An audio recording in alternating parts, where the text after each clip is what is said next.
Israelite, Yehudi, Judahite, Judean, all these people, he mixed them all in the old Bible, mixed it all together into the word Jew. And then they got the other people, the nation. Because it was, if you were Israel, you followed the law of God. If you were not, you were a nation, you followed the law of the state. You also talk about AI singularity, linking it with the third temple and the system collapse.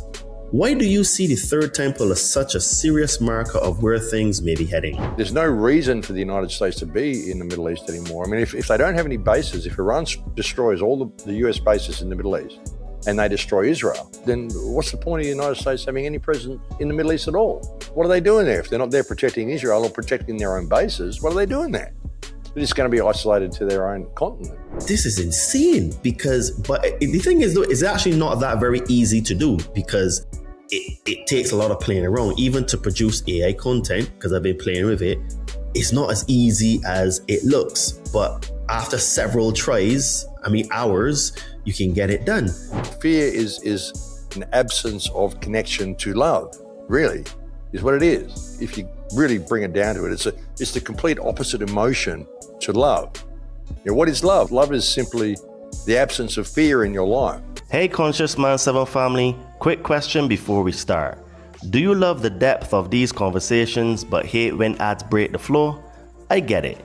Ads can feel like speed bumps on a highway, pulling you out of that deep zone. That's why we created a way for you to enjoy every episode completely ad-free while supporting the show at the same time. For just a few bucks a month on Patreon or Locals, you'll get full access to uninterrupted episodes. You'll get direct access to me so you can ask me any questions that you have, some cool other perks like early releases, and you'll also help us keep bringing you the powerful conversations that mainstream platforms won't touch. The link is in the show notes. Join us there and be part of this movement. Ever look up and see those dull, grey skies streaked with chemtrails, and you feel your energy sink? You're not imagining it. Something in you knows the sky isn't supposed to look that way. But what if you could bring back the blue? What if there was a way to clear the air inside you and above you? That's where the Chembo comes in. They create powerful orgonite, tools that generate orgone energy, the life force that helps neutralize EMFs from your mobile phone, your Wi-Fi, and even 5G. It's nature's way of restoring balance, bringing cleaner air, calmer energy, and deeper sleep. Every piece from the Chembo is handmade, from tactical tower busters to beautiful pyramids and jewelry, crafted with the precise ingredients to generate real orgone energy. And here's the best part. They've proven it. For over 10 years, they've cleared thousands of miles of chemtrails, bringing the blue back to the skies around the world. So if you're ready to take back your weather and your well-being, go to thechembo.com. Use coupon code CM7 for 10% off and experience the shift for yourself. Don't fear the chemtrails or the EMF. Be empowered with the Chembo and never feel helpless again. If you are new to this podcast, please don't forget to like, subscribe, and to share, because that helps us to be recommended in the algorithms. If you would like to support this podcast, please check out our merch store on Amazon with the brand Todd and Me. We've got some cool t-shirts, tank tops, hoodies, and sweaters. Link will be in the description of this podcast. And if you're now starting a spiritual journey, you would like to start a spiritual journey, or you're currently on a spiritual journey and you would like some help removing some fears and traumas, please hit me up on my Instagram at Adriano_246 and it will help you to get some magic mushrooms. Enjoy the show and stay tuned, because we have some more great content coming soon. What if the world is not breaking down but being steered? What if AI, digital ID, war in the Middle East, surveillance and social collapse are not separate crises at all, but parts of one system tightening around humanity? Hello beautiful and amazing people, welcome back to the Conscious Man 7 podcast. I am your host Todd Cave. Today I am joined by one of the most controversial and uncompromising voices in alternative media, Max Egan of the Crow House. For years, Max has warned about hidden power, Zionism, technocracy, digital enslavement, state deception, psychological warfare, and what he believes is the deeper spiritual battle behind world events. He has argued that politics is theater, that modern government runs on consent and fiction, and that the greatest war now being waged is for the human mind, the human soul, and the future of human freedom. So in this conversation, we go right into the fire.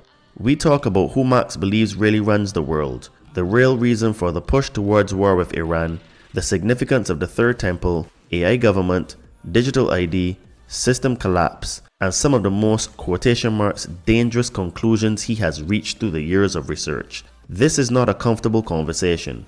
It is not a safe conversation. It is a conversation for people who can still think for themselves. When truth is blurred by lies and misinformation, perception becomes reality. What will you perceive your reality to be?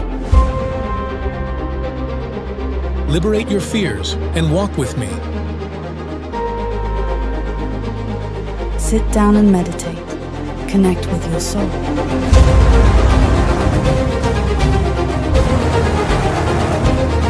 Be a monster and then learn how to control it. You got to be willing to do the work.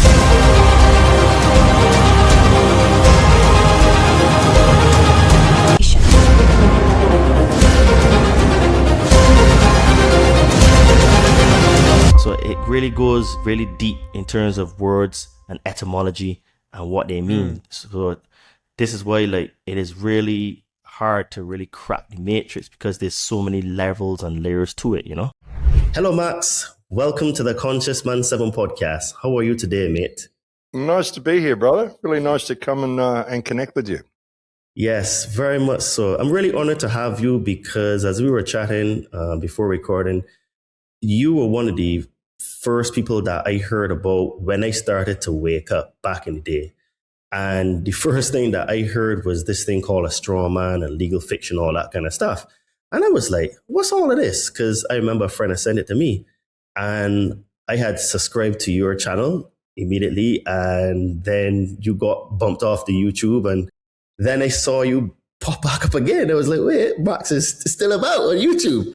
And basically that prompted me to reach out to you because you had disappeared, and I sent the video that you had done with AI Singularity to my mother, as she was blown away. Now, she knows a lot of this stuff because I tell her, but the way you had put it all together, I thought was absolutely incredible. So I reached out to you and said, look, let's get you on the show, because I've not delved as far down the rabbit hole in these topics for a while. So I thought the best person to get on would be Max Egan. And here you are. Thank you, brother. Yeah, I mean, it's interesting looking at all that stuff. The whole straw man thing, we were talking about this 20 years ago. And it's just it's a path to other things. I mean, it helps you understand the legal fiction that you're wrapped up in. It helps you understand that the whole system is a fiction. It's all based on consent, and it's all based on word magic, basically. Yeah, and that's how the whole system enslaves people, is because they don't even understand the language that they're speaking. And they're speaking, there's two languages that run in parallel. There's English and there's legalese, which are different, separate meanings. So we only look at things with the surface meanings. And, when you're talking to legal people like police officers or lawyers or judges or stuff, you need to understand that you're speaking legalese. It sounds like English, but it's not. And once you understand how it works, there's an enormous amount of freedom in that. But it also serves to awaken you that you're living in a matrix. You're living in a fiction. You're living in this system which only really exists on paper, and it's all designed to lead you away from who you are as a human being. So, and that was it's an interesting part of the process, and it's a great doorway to bring people into it. But I mean, some of the stuff that we've done in the last 20 years and the rabbit holes we've gone down and where we find ourselves today, I mean, and with what's coming, with what's happening in the Middle East and this whole war that's erupted with Iran, which was completely expected, but I think the response is not what they expected. I think things are shifting very rapidly. And we're getting to a stage now where, I mean, all of this stuff was a learning curve. I mean, everything I've done over most of my shows over the last, probably 16, 18 years I've been doing this since I started on the radio shows. 18, 19 years, I think we're into the 19th year now. And all of it's been about trying to improve the condition of human consciousness, get people to understand who and what they are, how they don't have to consent to authority and it's all fiction, and The world is one big club. Don't think of it as nations. Think of it as a multinational, multi-generational criminal cabal masquerading as governments and nations who play all the people off against each other. And essentially, you're living in a people farm. This is what I've been trying to say. Each country is simply like a different pen. The pen of Australia, the pen of Mexico, the pen of the United States, the pen of Canada, England, France, Germany. It doesn't matter. It's just different franchises of the one big department store sort of thing. All the stuff I've done over the years has been to try to expose this system for what it is. But now we got to a point where, I've hoped that people would wake up and stop what these people are doing, the people who run the world, which is, and what's been exposed with the Epstein files and all of this sort of stuff. We know what we're dealing with now. These people are essentially pedivores. The world is a people farm, as I've been saying for many years. Thousands of children go missing every year. And most of these wars that we have are all about depopulation. And they wanted to consolidate their power. But I think it's all kind of backfired on them. The establishment of the State of Israel, it's so deep, all this whole rabbit hole. But Israel was essentially established right there smack bang in the middle of the Middle East in order to kickstart the war that we are now experiencing now, which is going to be the biggest event in probably known history. It's certainly going to be the biggest event of our lifetimes. It's going to dwarf World War I and World War II and anything that we thought we were going to expect. We are in incredibly historic times right now. And it's got to the point that, all this strawman stuff and all the things that my whole mission over the last maybe 16, 18 years, 19 years on the radio, and before that, like since the 9/11 attacks, I really started speaking out publicly. So for the last 25 years, my mission has been to try to empower people and prepare them for this event that we are now in which all rules are gone, all rules are off. It's a new world that we are now entering into, and the most important thing people can do, as I've been saying for the last 20 years, is to redevelop their life skills. Because what you've got to do, there's no way to really stop what's coming. Well, there's a couple of ways, but whether they're going to do that or not, we've all just got to find a way to survive what's coming over the next few months, because we are on the verge of a major humanitarian crisis. And I don't want to be fear-pointing anybody, but with the breakdown of the energy supply, which is happening due to this conflict in the Persian Gulf, we've got a lot of weird stuff to experience from here. You've just seen in Cuba what they've done in Cuba. They've just lost electricity because the United States put an embargo on oil to Cuba, so there's no shipments of oil to Cuba, and the whole electrical grid's gone down. The whole country is in darkness at the moment. And so nothing works, none of the banking works, you can't get currency, refrigerators don't work, nothing that runs on electricity or oil works. And this is basically genocide in Cuba while they're busy with what's going on in Iran. So that just shows, it's almost like a little test case. That's what happens when you cut energy off, cut fuel off. And that's what's happening in the Persian Gulf. And a lot of people aren't paying attention to that. Pretty complicated sort of answer, but we've got so much to deal with. We're like literally in unprecedented times, Todd. We really are. There's so many things to look at, and there's such this huge mosaic of reality at the moment that it's difficult to know where to pinpoint a topic for any sort of conversation, I know, and I'm going to do my best to try to steer it as well as I can, because I know that you, just like me, I can talk on one topic for several minutes, but I want to get the best sort of information out of you on this conversation. And so let's dive straight into it. So you've argued for years that politics is theater and visible governments are not where real power sits. So stripped right back, who do you believe really runs the world? Well, the world's run by our consent of bad behavior, really. The thing is, there's different factions that run this place. So if you can think of the Western governments, even with this war that's happening in Iran, I call this the war of the free world against the Epstein bloc, okay? because that's really what it is. Most Western governments are all controlled by Zionists. They're all controlled by these little guys with small hats who run around just destroying everything they can. And it's their basic religious fanaticism which is controlling our political reality and thereby our societies.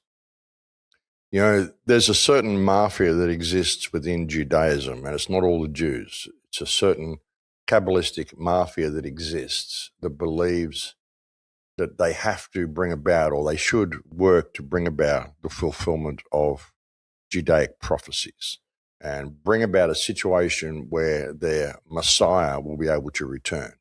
And this needs to be done through war and cleansing and blah, blah, blah. They need to destroy Amalek. So everything that's happened in the last sort of 100 years, 200 years, all the wars, World War I, World War II, the toxins in our food, the chemtrails, there's so much stuff. It's all really about depopulation. And these are the people that are trying to do it.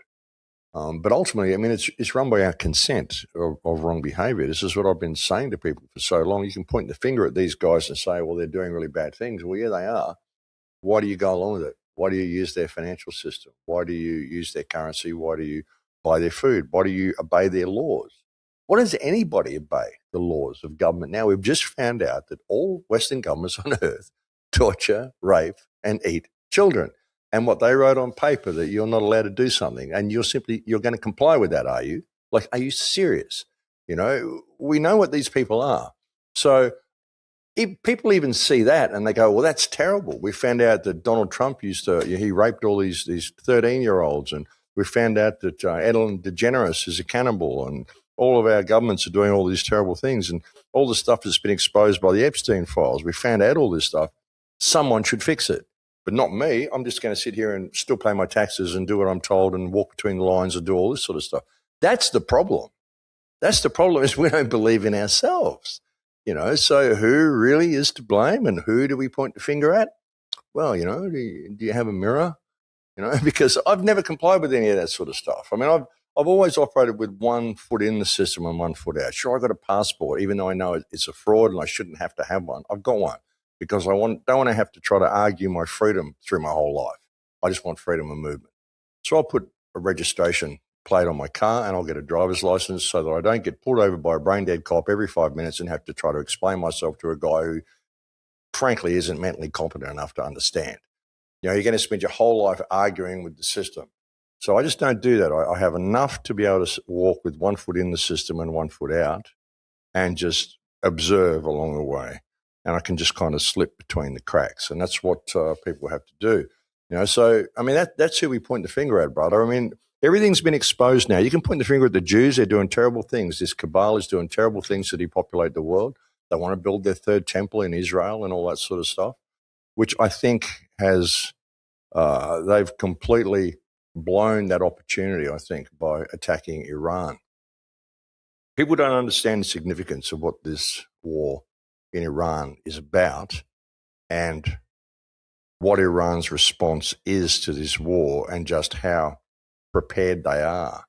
And even if the world is run as one big club and everybody's involved in it, even Iran, all that condition has changed with the way they operated this attack on Iran. So I don't think people really understand. I mean, Iran is going to keep responding until every US base is gone from the Persian Gulf. They won't stop firing and they won't stop fighting and responding until that happens. And they won't stop pounding Israel until Palestinians are free, basically. And that's what they want. And they're not going to stop. And there's no way to stop them. And it's a really interesting topic, looking at what's going on with this war in Iran. I'm going off on so many tangents, brother. It's hard to keep my mind focused because there's so much going on, you know? Okay, so basically what you're describing sounds like a hidden power and a structure. So would you say then what is controlling things? Is it banking power, intelligence networks, Zionist influence, technocrats, blackmail system, or something above all of them that coordinates the whole machine? Well, all of the above actually works, but it's all our belief in it. You know, like ultimately you can look at it as good against evil, really. Whether you want to get religious about it and put a name to that evil, Now, I think evil has to exist because otherwise we don't have the choice between good and evil. It's just about a soul test. But we have refused to face the shadow for so long. I mean, where's all the men in the world? 100 years ago, 150 years ago, the people that are doing all this sort of stuff, they'd be tarred and feathered and run out of town. We would have hung them from the nearest tree by now. What happened to that? So, I mean, all of the stuff that you mentioned, heading to this technocratic reality and all this sort of stuff, again, this is us. This is our willingness to give ourselves to the machine. It's our willingness to give ourselves to the computer, to get personal assistance on cell phones and carry these cell phones around that track our every move and geo-trace us everywhere we go and listen to all of our conversations. I don't carry a cell phone with me anywhere I go. The only time I'm online is when I'm sitting in front of the computer at home. And all I do on this computer is research and put out videos and try to tell people to wake up to what's coming and wake up to what's happening. I don't use any social media really except X just to post this sort of stuff and to counteract the amount of propaganda on there. I'm not an Instagram person. All I post on, like I'm on Instagram, I'm on X, I'm on Gab, and all I post are links to my videos when I release them. That's all I do. So I use the internet as something to try to help wake people up. Sometimes I use it to buy airline tickets because it's expensive and difficult to go to a shop. And that's about it. I don't really buy anything online. I don't socialize online. I don't visit many websites unless there's information there that I need. So I don't use personal assistance. I've never used AI for anything. I made a couple of pictures in Grok. That's about it. But I've never asked questions to AI. Everything you see online now, like even on X, someone posts something and they ask Grok, is this true? And Grok is fully programmed to support Israel and the whole Zionist cause. So you're not getting any information out of that. So, you look at it, it's us. We are the ones that are driving this whole mechanism, which is what all that original stuff about the straw man and everything was about. You're not a piece of paper. You're not a straw man. You are living flesh and blood. You are an expression of God. You are consciousness itself. All the people that are doing this to you are just people just like you. Why are you doing what you're told all the time? There's really only one law, which is do no harm. That's it, the law of God. And yet all the legislation that they put in place does nothing but cause harm to you. So how is it law, And why would you allow these people to have control over you when you're not doing anything wrong? And they're just milking money out of you and taxes and all this sort of stuff. It's just crazy, starting wars, making you go to war and put on all these sigils and go out and get sacrificed and all the sorts of shit they do. Government has been the world's leading cause of death for a long time. And now we find out these are all pedophiles. They all rape and eat children. Get this into people's minds, what we're actually dealing with here. And all of this exists because we'll see this and we'll go, oh, that was terrible. I heard about what happened in the Epstein files. They eat children. What a terrible scandal. Scandal. This is a word that is used for politicians. A politician can commit the most heinous crime and people go, oh my God, what a scandal. No, it isn't a scandal. It's murder. It's a crime, It's programming in people's minds, brother. We could just break free of this whole system by acknowledging it's a fiction.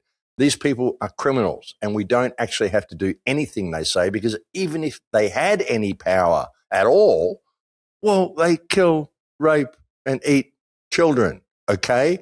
So I think they've foregone that privilege. Like they don't really have the privilege to tell me what I can and can't do at this point. Thank you very much, We've got a law here written by the baby eaters and you're supposed to comply. Can we just maybe talk about then the fact that they eat the babies? Let's start there, So, ultimately, brother, it's us. It's us. Everyone wants someone to blame, but they only want someone to blame so they can point the finger at them. Sure, there's a lot of Zionist Jews. There's a lot of Kabbalistic Jews that are working hard to depopulate the world, that have kickstarted this war in Iran, which is going to depopulate the world just by cutting off the world's energy supply. So, but, again, if that happens, well, what do? Do we blame them or do we blame us because we allowed them to do it? And ultimately, does that even matter who we blame? What we have to do is have our life skills and we have to know how to survive what's coming, because there doesn't appear to be too many ways of stopping it. The only thing that's going to stop the the complete collapse of everything is if the United States admits they did the wrong thing and they capitulate to Iran's demands, because they are never going to defeat Iran. They simply don't have the military power to do it. Yeah, I completely agree. And, I agree with you to the point where it's like, I always forget that because I've had the journey that I have had, these things make so much sense to me. And I interact with a lot of people that are now starting to wake up. They send me questions and they ask me like, well, how can you say such a thing, Todd? Like, I was a Christian for all this time and this and that and third. And it's so difficult for them. And you repeatedly focus on Israel and Zionism in your recent work. So for the person now waking up, now hearing this guy, Max Egan, what is your strongest case and why you believe Zionism is central to the global control structure rather than just a regional political issue? Zionism is the concept that the Jews need a homeland. Basically, that's what it is. It flips it over and puts it forth the notion that Jews are a race and that they need a homeland. But it's not a race, it's a faith. I mean, there are people that are part of a genetic chain. You might question whether these are actually Khazarians or Jews or whatever.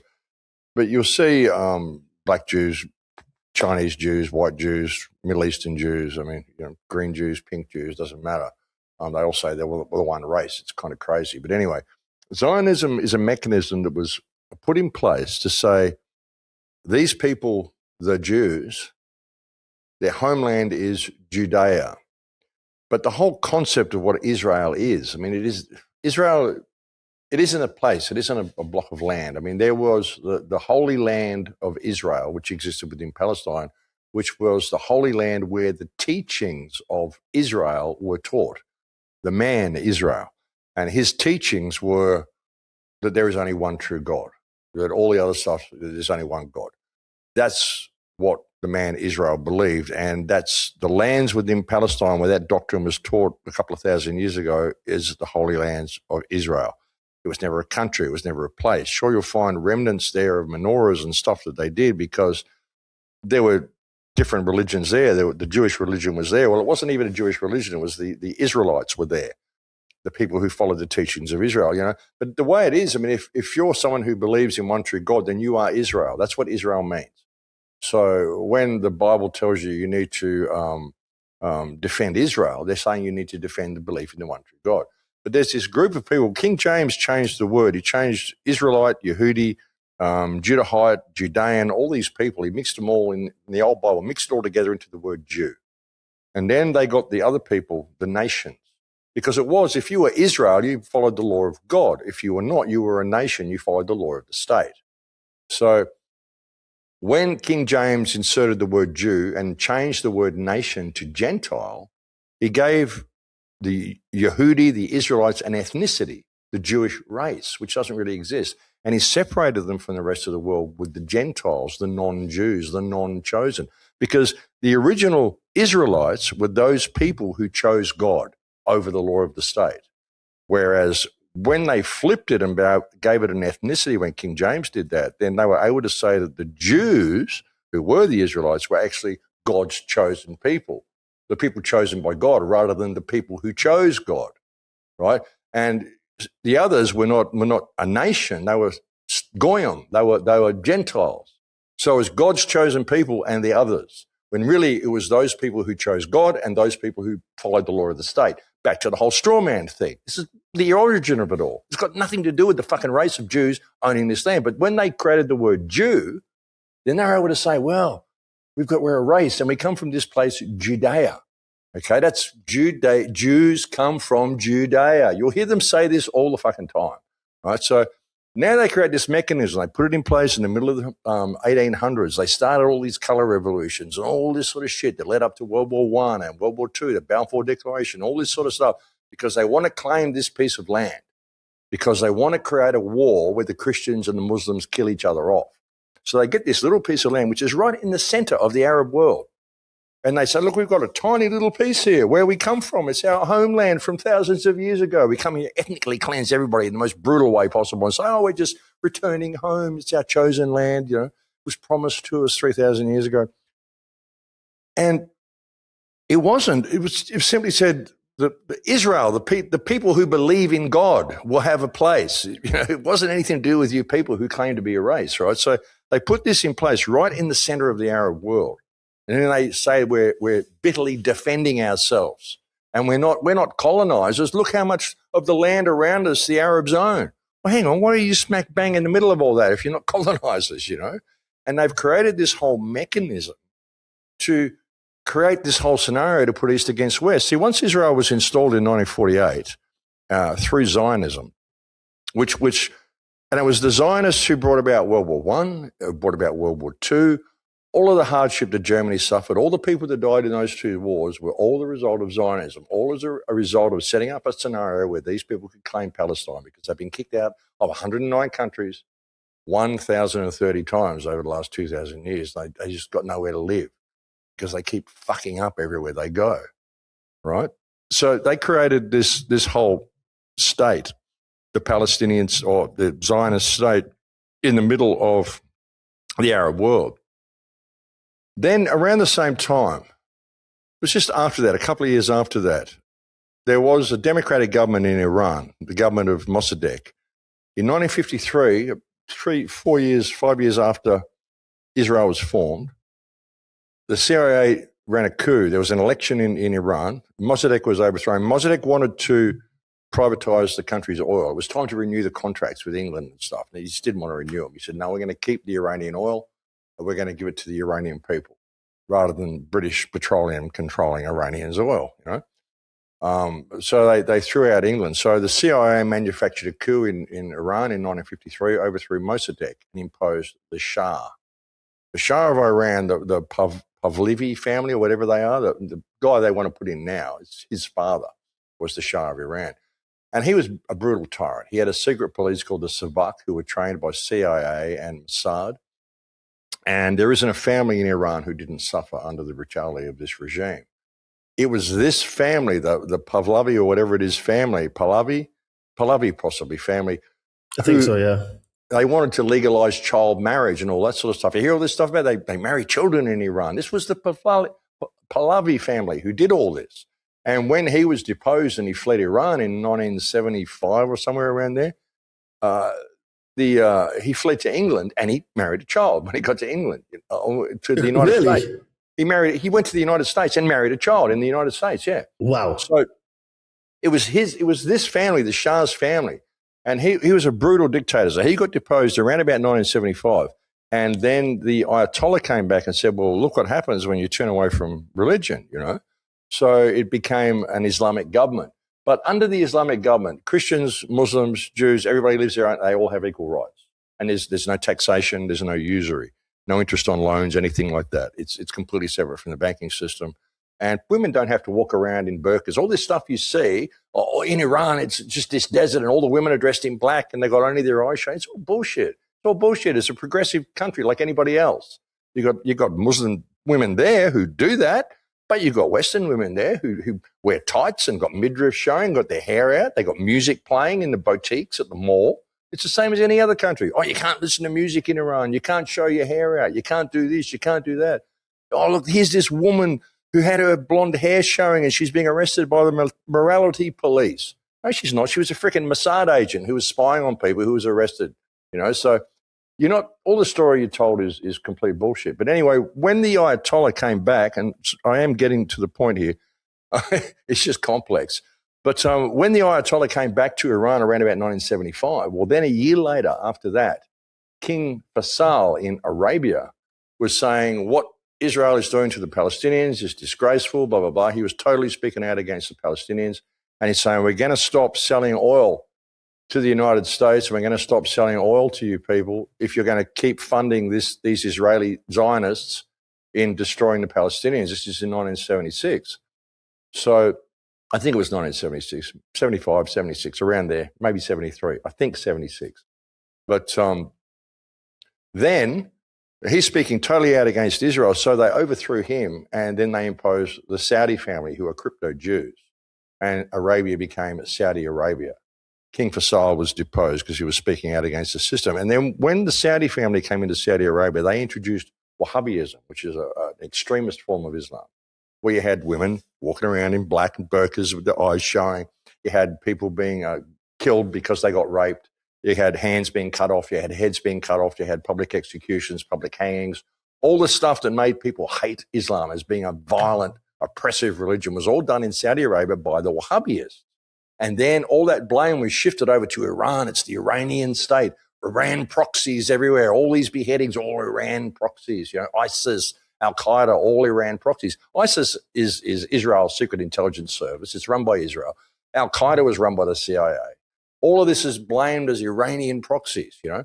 Anybody defending themselves against Israeli aggression, like Hezbollah or Yemen or any of these people who Iran rightly sends some arms to them so they can fight back, they're Iranian proxies, all this sort of shit. So Saudi Arabia was used to cook up this whole spectrum of Muslim extremism.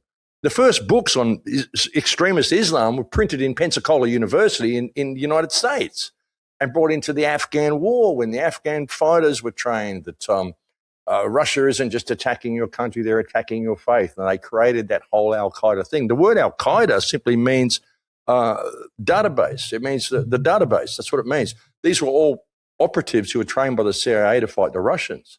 And then Osama bin Laden, Tim Osman was his CIA code name, blamed for the 9/11 attacks, all set up by Mossad. I mean, it's so complicated. The whole thing has been designed. All of these Muslim terror attacks are carried out by Mossad. There aren't no Muslim terror attacks. You know, it's all been run by Israel and by the Jews in order to create this whole spectrum of Muslim extremism to kickstart the war that we are now seeing now.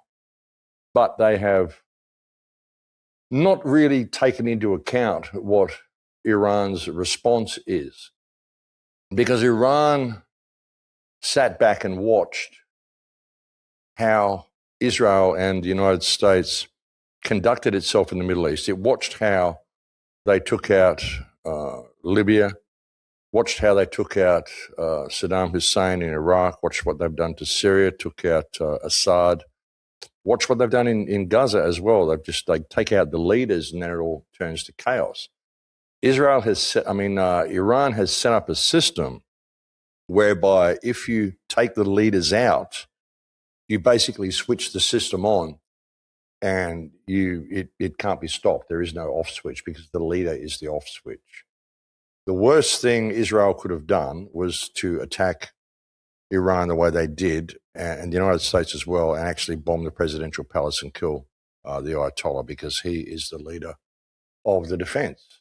And they took out the Ayatollah, and then they bombed the school, and they killed a lot of generals, because the school that the US bombed in Min, I think, in the village of Min, just outside of Tehran, this was a private school where most of the children of the leaders, the head politicians and generals and stuff, this is where their children went. So they took out the children of a lot of the leaders, and then they waited 40 minutes until the parents arrived to try to retrieve the bodies of their children, and then they bombed them again, hopefully to take out the leaders. So they killed the children in order to bait the leaders. It's sick, these people.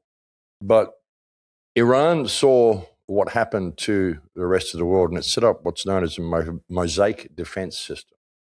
And they knew years ago that they haven't got the military, they don't have the Air Force, they don't have the Navy, they don't have anything that would be needed to combat the United States and defend themselves against the United States or the Western world in a conventional war on the ground.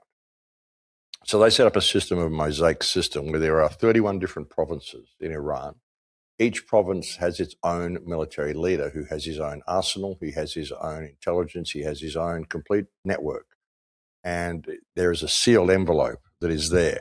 And should war break out, then you open this sealed envelope and you do what it says in the envelope, and you don't stop until you hear from Central Command that it's time to stop. Otherwise, you keep going until the objectives are met. And the objectives are a complete withdrawal of all US bases from the Persian Gulf region, and regime change in Israel. They want to show that you must never, ever attack Iran again. And they want to, they will not stop responding until they've reached a position where Iran cannot be attacked the way it just was. Iran hasn't attacked another country in over 280 years. But what they've got in place, I mean, they've spent all their money for years and years building missiles. They have tens of thousands of missiles. And they have bunkers and they have tunnel systems and rail systems between these bunkers. And these bunkers exist underground, 500 to 600 meters underground.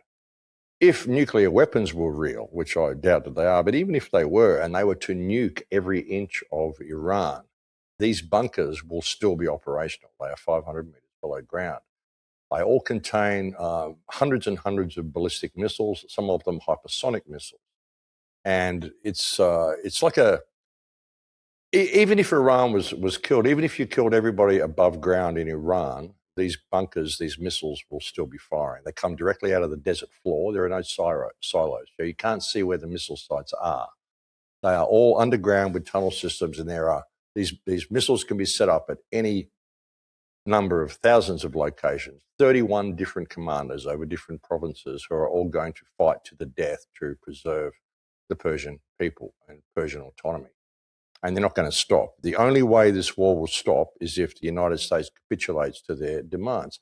And there's no way to shut this system off. They're just going to keep, they've been firing missiles, like 65 or 66 barrages of missiles they've fired so far at Israel every day. These missiles, barrages, like these waves of missiles, contain anywhere between 20 to 150 missiles per wave. Each missile contains anywhere from 20 to 80 warheads per missile. And it is going to keep going until their demands are met. They put forth this ultimatum to the United States and said, this is what we want. We want complete withdrawal of the United States from all Persian Gulf region. We want regime change in Israel. We want all sanctions lifted against Iran immediately, and we want $500 billion in compensation for the 48 years of sanctions you've put on us if these demands are not met by April 10th. Then we will allow Russian bases on our soil and Chinese bases on our soil. And the reason, I mean, Iran's got all these missiles. They can keep this up for 10 years, but honestly, they can keep this war going for 10 years.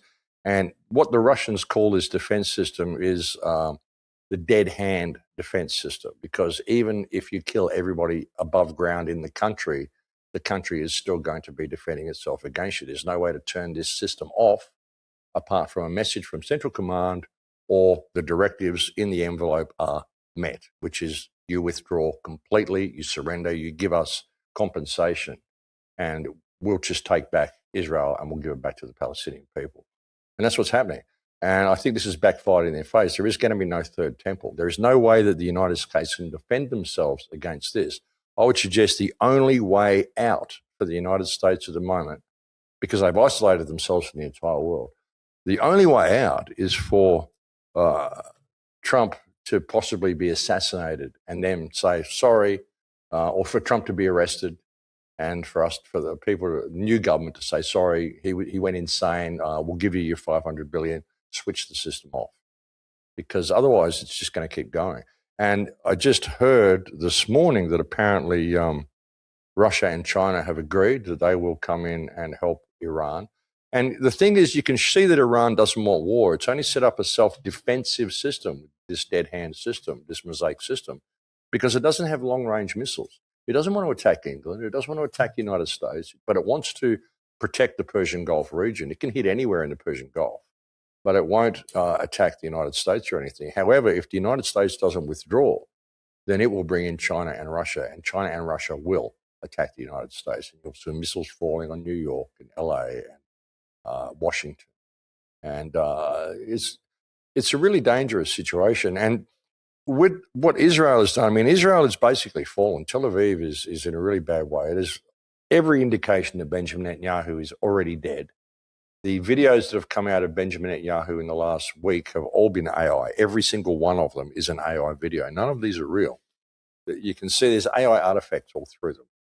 And, you know, it's a very good indication that he's dead. Ben Gvir is probably dead. Tel Aviv is being absolutely trashed. I mean, the amount of missile impacts, Iron Dome is exhausted. They got no interceptors left because this barrage of missiles from Iran is relentless. It's going 24 hours a day, every single day. So it's over for that whole thing. And Israel's always said it's got the Samson option, that if ever it looks like Israel is going to fall, it's got nuclear weapons trained on every major city in the world, and it will take the whole world with it. I personally think that's a bluff. I don't think that they can do that. I don't think nuclear weapons will ever be used in any war. I have my own reasons for why I say that, but I don't think we'll ever see nuclear weapons used anywhere. However, with what Israel has just done, they have blown up the South Pars gas field in the Persian Gulf, which is a joint gas field shared between Iran and Qatar.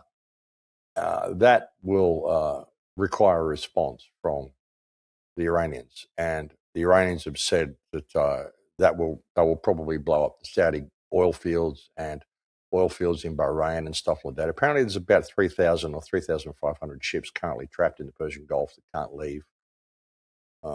So we're going to see major food shortages. We're going to see major energy shortages. There's a lot of ships still sailing through, or allowed to sail through, not a lot are going, but I mean, Iran has said that it won't close the Straits of Hormuz.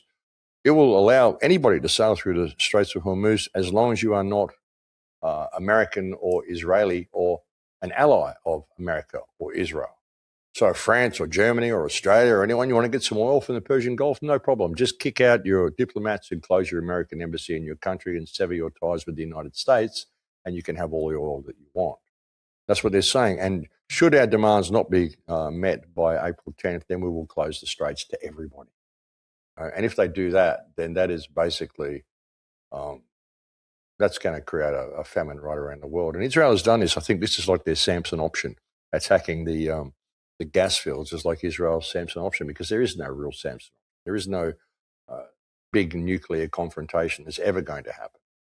So it's all been okay.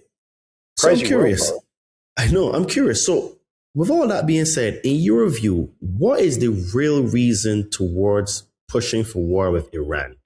Because for me, it doesn't make sense. Depopulation, brother. This is what the Israelis plan to do. They want the war of Amalek. You've got to understand the whole Zionist mechanism, the Kabbalistic Jews. There's a mafia that exists within Zionism, and they believe that Herschel and there's another rabbi, Menchkin or something like that. There's a bunch of them, but they believe their Messiah is born every generation. Their Messiah is born, and they believe that Earth was created as the embodiment of evil itself. They believe their mission is to destroy Amalek. And even Benjamin Netanyahu with Rome and the New Rome and all this sort of stuff. Everything these Jews have done is about creating war and depopulation.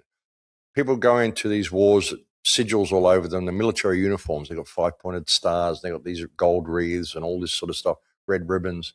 These are all sigils for a cult sacrifice. So that's why they say you can't be in a war zone without having a uniform on, because otherwise you're not part of the ritual, you're not part of the sacrifice. They really believe all this stuff. That's the thing with religion. Doesn't matter whether you believe it or not. These people do, and this is how they operate. So these Kabbalistic Jews, they believe that the earth was created as the embodiment of evil. Everything on the earth is evil. God created the universe, but there was an anomaly. So God got everything that was evil and he put it here in the earth. And their role is to come here and destroy evil, which is everything, all life, everybody. You say, why would they be spraying the skies and poisoning themselves? Because they want everything to die. They want everybody to die. They want to create as much death and destruction as possible, because they believe that once they have destroyed evil, they can leave the prison of the earth, the prison of the recycle, of incarnation, and all this sort of stuff. You're stuck here, blah, blah, blah, because evil still exists, because they haven't destroyed it yet. And they believe that the 144,000 of the rapture that they talk about in the Bible are people who they will be androgynous, of no sexuality, because they believe that God is both female and male. It's a blend of the two. It's androgynous, and they believe everybody should be androgynous, which is what all the transgender stuff's all about. But they believe that the 144,000 who will go back to heaven, who will ascend, the rapture, are actually people who will be cloned from the foreskin of their Messiah. and they will only be able to ascend Jacob's ladder back to heaven once evil has been destroyed. So they want Muslims and Christians to kill each other off, as many as possible. Even the Star of Remphan on the Jewish flag is the Star of Remphan. There is no Star of David. It's the Star of Remphan, the Star of Moloch, child sacrifice. What it's all about. It's all sacrifice. They want death. They want blood. They want everybody to die. They want Israel to die. Israel was only created as a mechanism to create this whole war, everything that's erupting now, which is going to be a major, major depopulation event, probably the most major one ever in recorded history. I'm sure there's been bigger ones, but I don't think they actually exist in recorded history, you know. But that's what it's about. They just want death, and they want as many people dead as possible, and they want to clone their whoever these people are, these ascenders, the rapture, the chosen ones, from the foreskin of their Messiah, and screw everybody else. That's what they want, and that's what we're facing. So, you know, people have to get it into their head. They want death. There is no real winner in any of this. They want death. They want everything dead. That's why the Israelis, when they go into the Palestinian lands and take over the Palestinians, they kill their sheep, they kill their goats, they kill their cats, their dogs, their chickens. They pull up their olive trees. They kill the grass. Not one blade of grass, not one living animal, not one dog, not one cat, not one goat. Nothing should be left of your enemy. That's the way they think. And everybody's the enemy. Anybody who isn't part of this chosen 144,000 is deemed as the enemy, and you are evil simply because you exist on earth, because the earth itself is the embodiment of evil. That's what they believe. That's what we're facing. Yeah, it's very much just like how the Sabbateans follow, because their ideology is that there's salvation through sin. And I think it's the 1600s. I think it was 1614 when Sabbatean, he claimed he was the Messiah, and he created this cult and stuff like that. And then that movement died, and then they were taken over by the Frankists. So now we have the Sabbatean Frankists, which is basically the group of people that you're describing here, which amalgamated the Frankist ideology and the Sabbatean salvation through sin. So you're right. They believe crazy. There was even one priest that I saw, or one rabbi saying at Isham or something like that. He said the easiest way to destroy Amalek, you've got to hate Amalek, and the easiest you got to love Isham or whatever his name is. Some one of their guys. I can't remember. I usually get the name wrong, but Hasham maybe. He said the only way to love him, the easiest way to love him, is to hate what he hates. And he hates Amalek. So they're telling you that in order to love, you must first hate. You must really learn how to hate in order to love this guy. That's their mentality. How do you even define that, you know?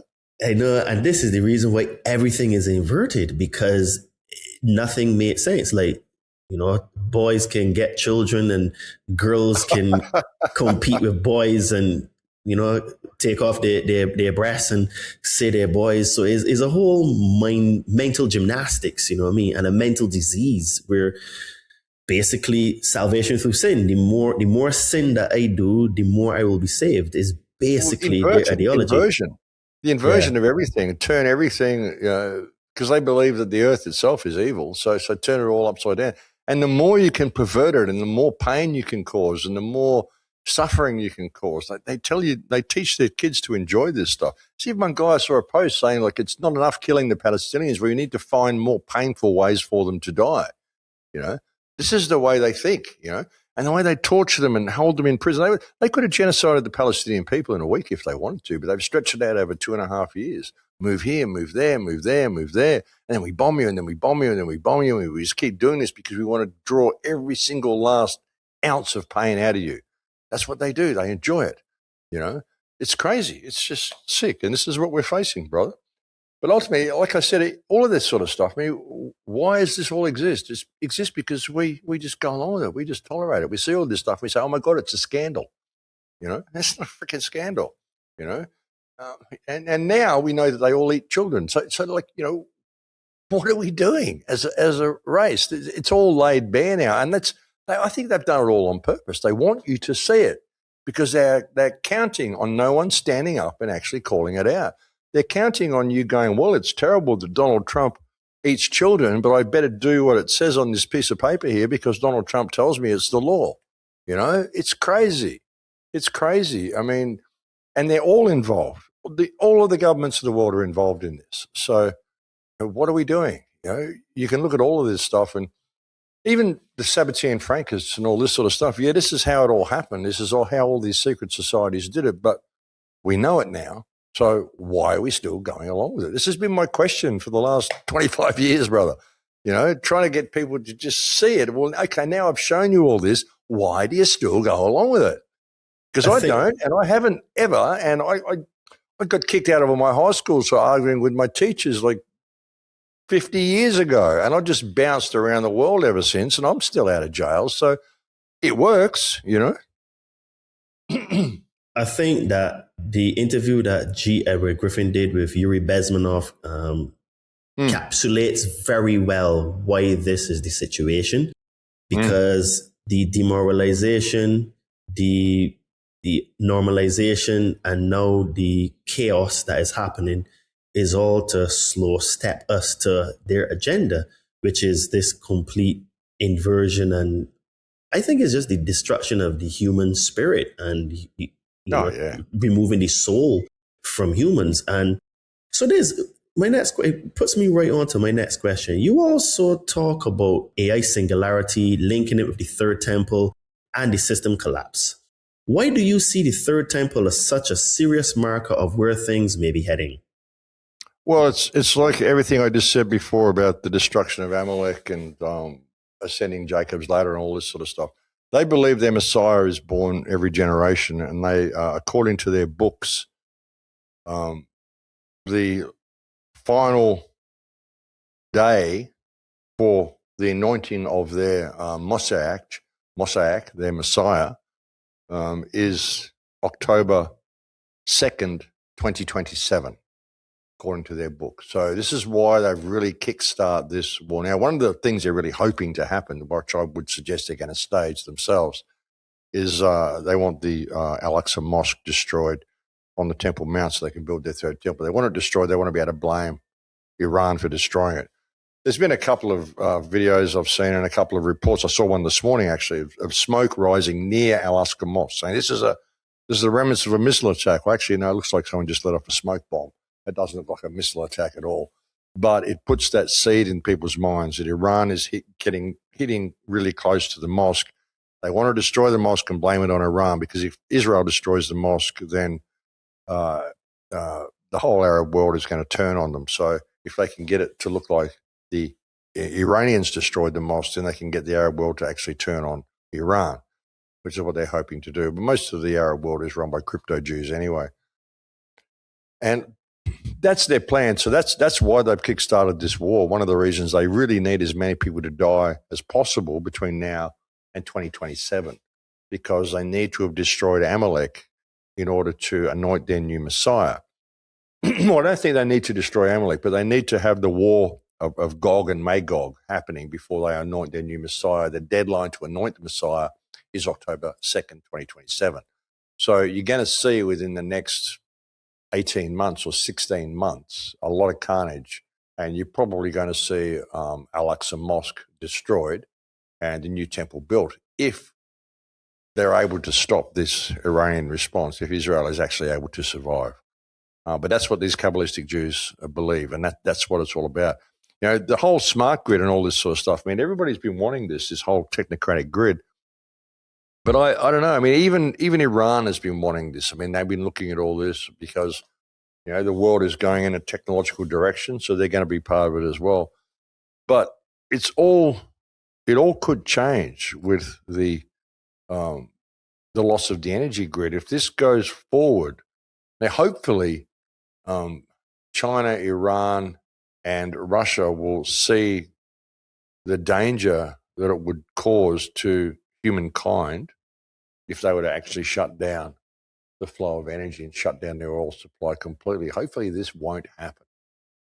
You know, and if it does happen, of course, the West is going to blame it on Iran, when really the fault is the United States and Israel for attacking Iran. And Iran and that whole region were living on dates and stuff and riding camels 150 years ago. They don't give a shit about the energy. West. It depends on that. So hopefully they won't do it, though. Hopefully they won't bomb the oil fields in Saudi Arabia and stuff like this. But Israel has started this by bombing the oil fields in Tehran and then bombing the gas field in the Persian Gulf. I mean, they've done this in order to make this a war of energy infrastructure, because I believe, like I said, this is Israel's Samson option. So that's the wild card in all this. So with the smart grid and all the stuff they want to do, it's going to really depend on what happens in the Persian Gulf. And if it does go the way they want, then sure, they're going to want the smart grid to run everything and be able to track and trace everybody. But we are in a situation now where, even talking about the smart grid, I mean, like I said, I really don't think, with all of their plans to create all this sort of stuff, like this World War III, Herschel had this plan for years. I really don't think that they counted on Iran's response. I mean, Iran, sure, it wants to be part of the whole world order, technologically advanced and all this sort of stuff. And the only reason it's been held back is because of US sanctions. But with this whole, there's no banking system. Like, there's no Rothschild bank in Iran. There's no usury in Iran. You don't pay tax in Iran. You don't pay interest on loans in Iran. Same as Dubai. Why all the influencers go to Dubai, because it's all tax-free. There's no income tax or any of that sort of stuff. These sorts of things are seen as abominations in the Arab world, the legitimate Islamic world, which is actually a good thing, because these are abominations. But so I don't think Israel is really the player that they thought it is going to be. It's not just going to roll over the way all the other countries did. You can't just take out the leadership and bomb the planes and bomb the ships and think, okay, we've won the war. You've got nothing to fight back with.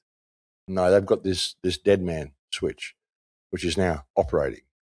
And I think this changes everything, because if this shuts down the world energy grid, which it absolutely has the potential of doing, if they don't do something quickly, like replace the US government and surrender and apologize.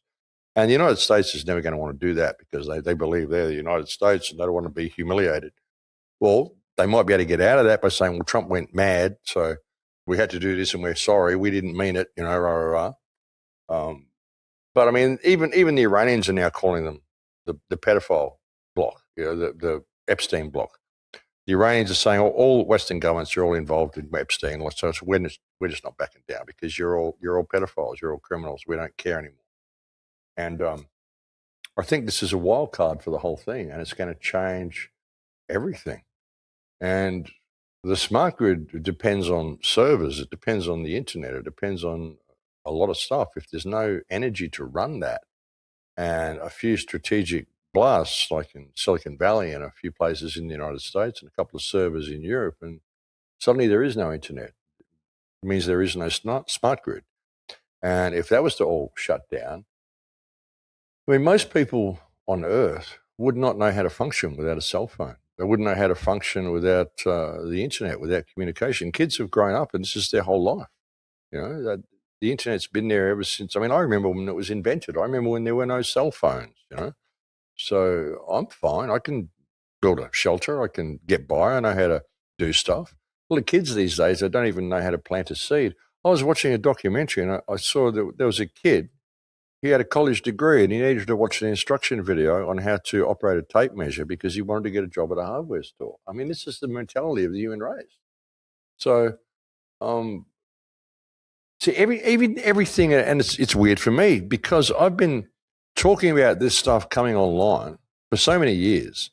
The smart grid, the danger of the smart grid, 6G, all that sort of shit.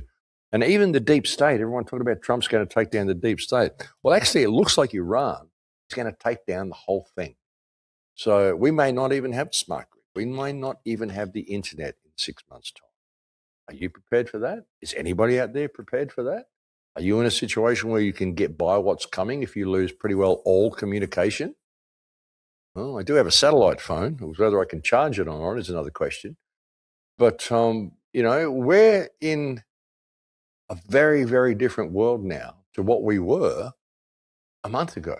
We're in a completely different reality. And the whole balance of power has just shifted. I don't think Israel's going to even be there. I don't think they're going to get their third temple built. Even if they, the last hope they've probably got is to destroy Al-Aqsa Mosque and hope the Arab world is going to turn on Iran. But if they do, well, Iran's got all these bunkers with these tens of thousands of missiles, all 500 meters underground. What are they going to do? How are they going to? You could bomb the whole surface of that country. It's not going to stop responding to you. And it can hit anywhere in the Persian Gulf with this missile arsenal that it's got. It's spent the last 48 years setting itself up that we will survive whatever comes. Anybody who attacks us, we just got this whole Persian Gulf region covered, and we can keep going for 10 years and fire around the clock every day. So how do you defend yourself against that? So if the United States doesn't pull back, then this is going to keep going, and it's going to bring down everything. It will stop the energy supply flow out of the Persian Gulf. They'll just hit Saudi Arabia and stop them sending oil out from the west side of the country as well. So it doesn't matter. They can hit anywhere in the Persian Gulf they want. So different world, brother. Different world. I don't know. I honestly don't know what the future is going to be from this point. I've been predicting all this stuff, and it's all happened, right, like clockwork. But now Iran's done this. It looks like Iran is going to save the world, but at what cost, Well, from this conversation, because I had planned to talk about, obviously AI and surveillance and digital IT, because these are things that are very important. But from this conversation, it appears, I kind of was thinking that recently because my assistant, she lives in Asia. And so I texted her when it was yesterday, and I asked her, how are you? How are things with you? She says, because she calls me coach, she said, well, coach, I've not really been going out and doing much because petrol is so expensive. And she says, so we're just trying to save costs on petrol because it has just gone through the roof. And it was only when she said that I was like, you know what? This is going to change everything, because if Asia depend on the Strait of Hormuz and they're very much limiting the energy through there, it means then that they are going to start to go into the dark ages, basically, because things are going to have to shut down. And then I was thinking, but on this side of the water, then think we will be functioning to some degree, because obviously you have like Mexico, United States, Canada that have oil, Venezuela that they now took over. So to some degree, things will be working here, albeit expensive as well. So I was thinking, well, they will still try to oppress us with the digital system and stuff like that. But from talking to you now, it's kind of like, well, all the things that we were talking about are almost like through the window. It's almost like we're in like uncharted territory, where I think even the greatest minds are kind of like, well, all the stuff I was talking about with CBDCs, it might not even be relevant anymore from talking to you right now. Well, it might be if the power grid comes back online, but if the power grid goes down, we are going to see mass famine. The last thing people are going to be spending money on is anything digital. They're not going to worry about their cell phones. They're not going to be even charged their cell phones. They're just going to be worried about day-to-day survival. And while I still believe they need to pay to be alive, the supermarket shelves in cities have got like 3 days worth of food in the supermarkets. Like the trucks stop flowing, then the supermarkets aren't stocked. And it doesn't matter whether you live in Mexico or United States or London or whatever. If you get your food from the supermarket, well, you're fucked, okay? Because there's not going to be any fuel to put in the truck to bring the food to the supermarket, and there's only 3 days worth of food there. You saw in Puerto Vallarta, when we had that little false flag terror event in Puerto Vallarta, and all they really did was spend 6 hours setting cars on fire around town, so it looked like a war zone. They bombed a few OXXO stores, firebombed them, Molotov cocktails, and made it look like, they're bombing buildings. I mean, I think OXXO is probably a money laundering operation anyway. There's so many freaking OXXO stores in Mexico. I don't understand why there's so many of them. But they firebombed a few OXXO stores, and they set lots of cars on fire. They stopped cars in the middle of the road, ordered the people to get out and set the cars on fire. They placed buses around the place and set them on fire, all simultaneously. But there were 3 buses parked out the front of the Esplanade in Puerto Vallarta, and they're all lit on fire all at the same time. How did 3 buses get there at the start of where it was on the Esplanade? I was there videoing the whole thing, but all this was done in a matter of 6 hours, and then it was done. It was over. It was gone. So, and I was making a point with this, and I completely forgot what the point was. What was the question you asked me before I got onto that? Well, no, I was thinking but I have a strange feeling that somehow this whole thing is going to resolve, because the goal, I think, is to steal human consciousness. And if they allow, because there's a hidden hand that controls everything. And I just get the feeling that they will not allow something like this to stop them from stealing our consciousness and to keep sucking our energy. Because if everything goes down, then, well, it is basically you burn down the entire system. So all their work would have been for nothing. And But what I was going to say there was what happened in that situation in Puerto Vallarta was that even in that situation, you saw people come out and start looting like, they're firebombing Oxos. So I'll just go up to the Oxo on the corner here that they haven't firebombed yet, and I'll smash the window and I'll go in there and start stealing shit. That's what people were doing, So you imagine what the cities are going to turn into if the fuel stops. And yeah, sure, they want to steal our consciousness. They want to do all the stuff that they've talked about, that we've talked about.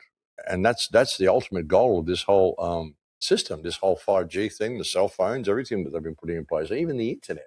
That's what it's really turned into. But this is a wild card. Starting this war with Iran is a wild card, because all of that stuff that we talk about depends on the energy grid. And sure, they may save the energy grid, but I think the only way they can save it is by the United States capitulating to Iran's demands. But then again, this could be part of the plan, because we know that the elite totally love the Chinese surveillance system. So this may be a way of legitimately having China take over the Western world, because the United States has just basically completely solidified its collapse by attacking Iran. There's no reason for the United States to be in the Middle East anymore. I mean, if they don't have any bases, if Iran destroys all the US bases in the Middle East and they destroy Israel, then what's the point of the United States having any presence in the Middle East at all? What are they doing there? If they're not there protecting Israel or protecting their own bases, what are they doing there? They're just going to be isolated to their own continent. And because of what they've done, they've been naughty boy. You went out there and you collapsed the world economy. All these people who died, all this stuff happened because of you. So we need to have China come in. We need to bring this whole AI system in place, and now we can save you all. And this is how we're going to stop this terrible American demon. There's that opportunity as well, and that could be exactly what's happening. I mean, they got to create a scenario where they take over the world in a way that's believable, But again, it's going to depend on Iran, whether Iran is truly a wild card in this or not. The fact that it's bringing China and Russia in may be what flicks the off switch for it, but the off switch is only going to happen if the US bases are completely withdrawn. They've kind of created a situation where the United States has to back down and relinquish its role as a world superpower, or the entire world economy is going to collapse. And they'll try to blame Iran for it, but they can't really, because they're the ones who did it. So that could be the play as well, Very interesting theory, and I never even thought about that, because it neither did I until then. You look at all this and I go, hang on, I can see this looming in the background. So, yeah, awesome. So guys, we can take a very short break here to say, if this conversation is putting words to things that you have felt for a long time, but never heard it laid out so clearly, support this episode now. Give it a like, comment with the point you think most people still refuse to see, and share this with one person in your circle who is ready for a deeper conversation than the mainstream will ever allow. This is how independent conversations spread. This is how taboo topics travel. And this is how the Conscious Man 7 podcast grows.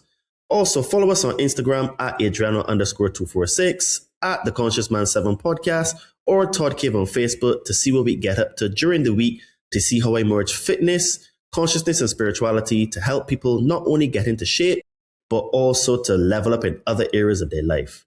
Also, don't forget to check out the sponsor of our show, The Kembo, at thekembo.com, to get yourself some orgonite pyramids, tower busters, and jewelry, which create orgo energy, which is the life source energy that neutralizes the nasty EMF waves that we're constantly bombarded with. Use coupon code CM7 to get 10% off your order. Now back to Max. Now, let's dive in a little bit into the AI and digital ID, because I think that's an interesting theory you just brought up on if this may be a way to bring China in the picture to take over. And we know that if they take over, it's all technology, all surveillance, and they will push for all these things. So you repeatedly warn about AI government. When you say that, what do you mean exactly? Machines replacing leaders, or human beings surrendering decision-making to systems they no longer understand? It will be human beings surrendering to systems. If it all runs on social credit points and carbon credit points, and you can buy stuff in England now. If you go to a store and buy a packet of whatever, it'll have this is like 3% of your daily carbon allowance on the packet.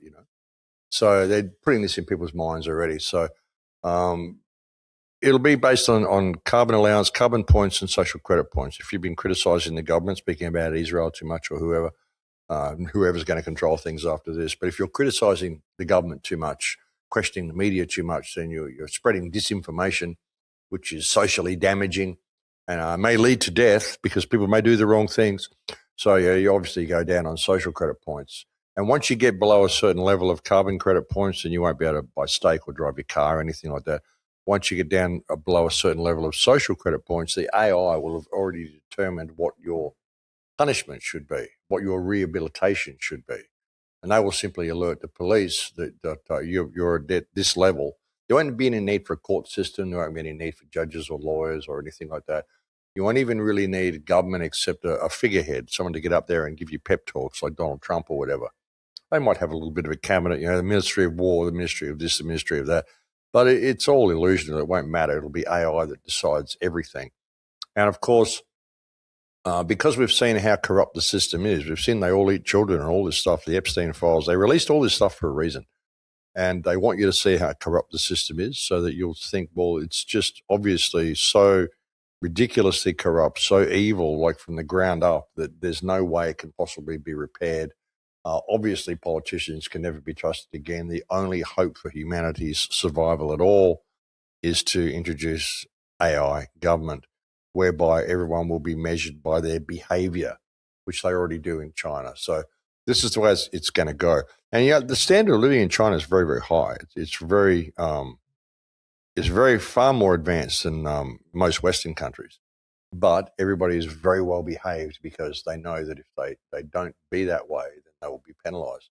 There's thousands of people, tens of thousands of people who aren't allowed to travel on public transport, catch flights, all that sort of stuff, because they've criticised the government. So that's the sort of system they want to put in place with it. It's complete control.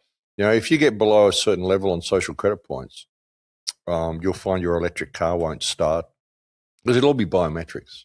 This is where cryptocurrency and stuff falls down as well. I mean, as much as I love these alternate currencies, if it all becomes AI-based and it's all biometrically based, and obviously there's terrorists and there's terrible people, and we can't have children being abused and logging online when they're underage and all sorts of stuff, so we need to have facial recognition and biometrics to keep everybody safe.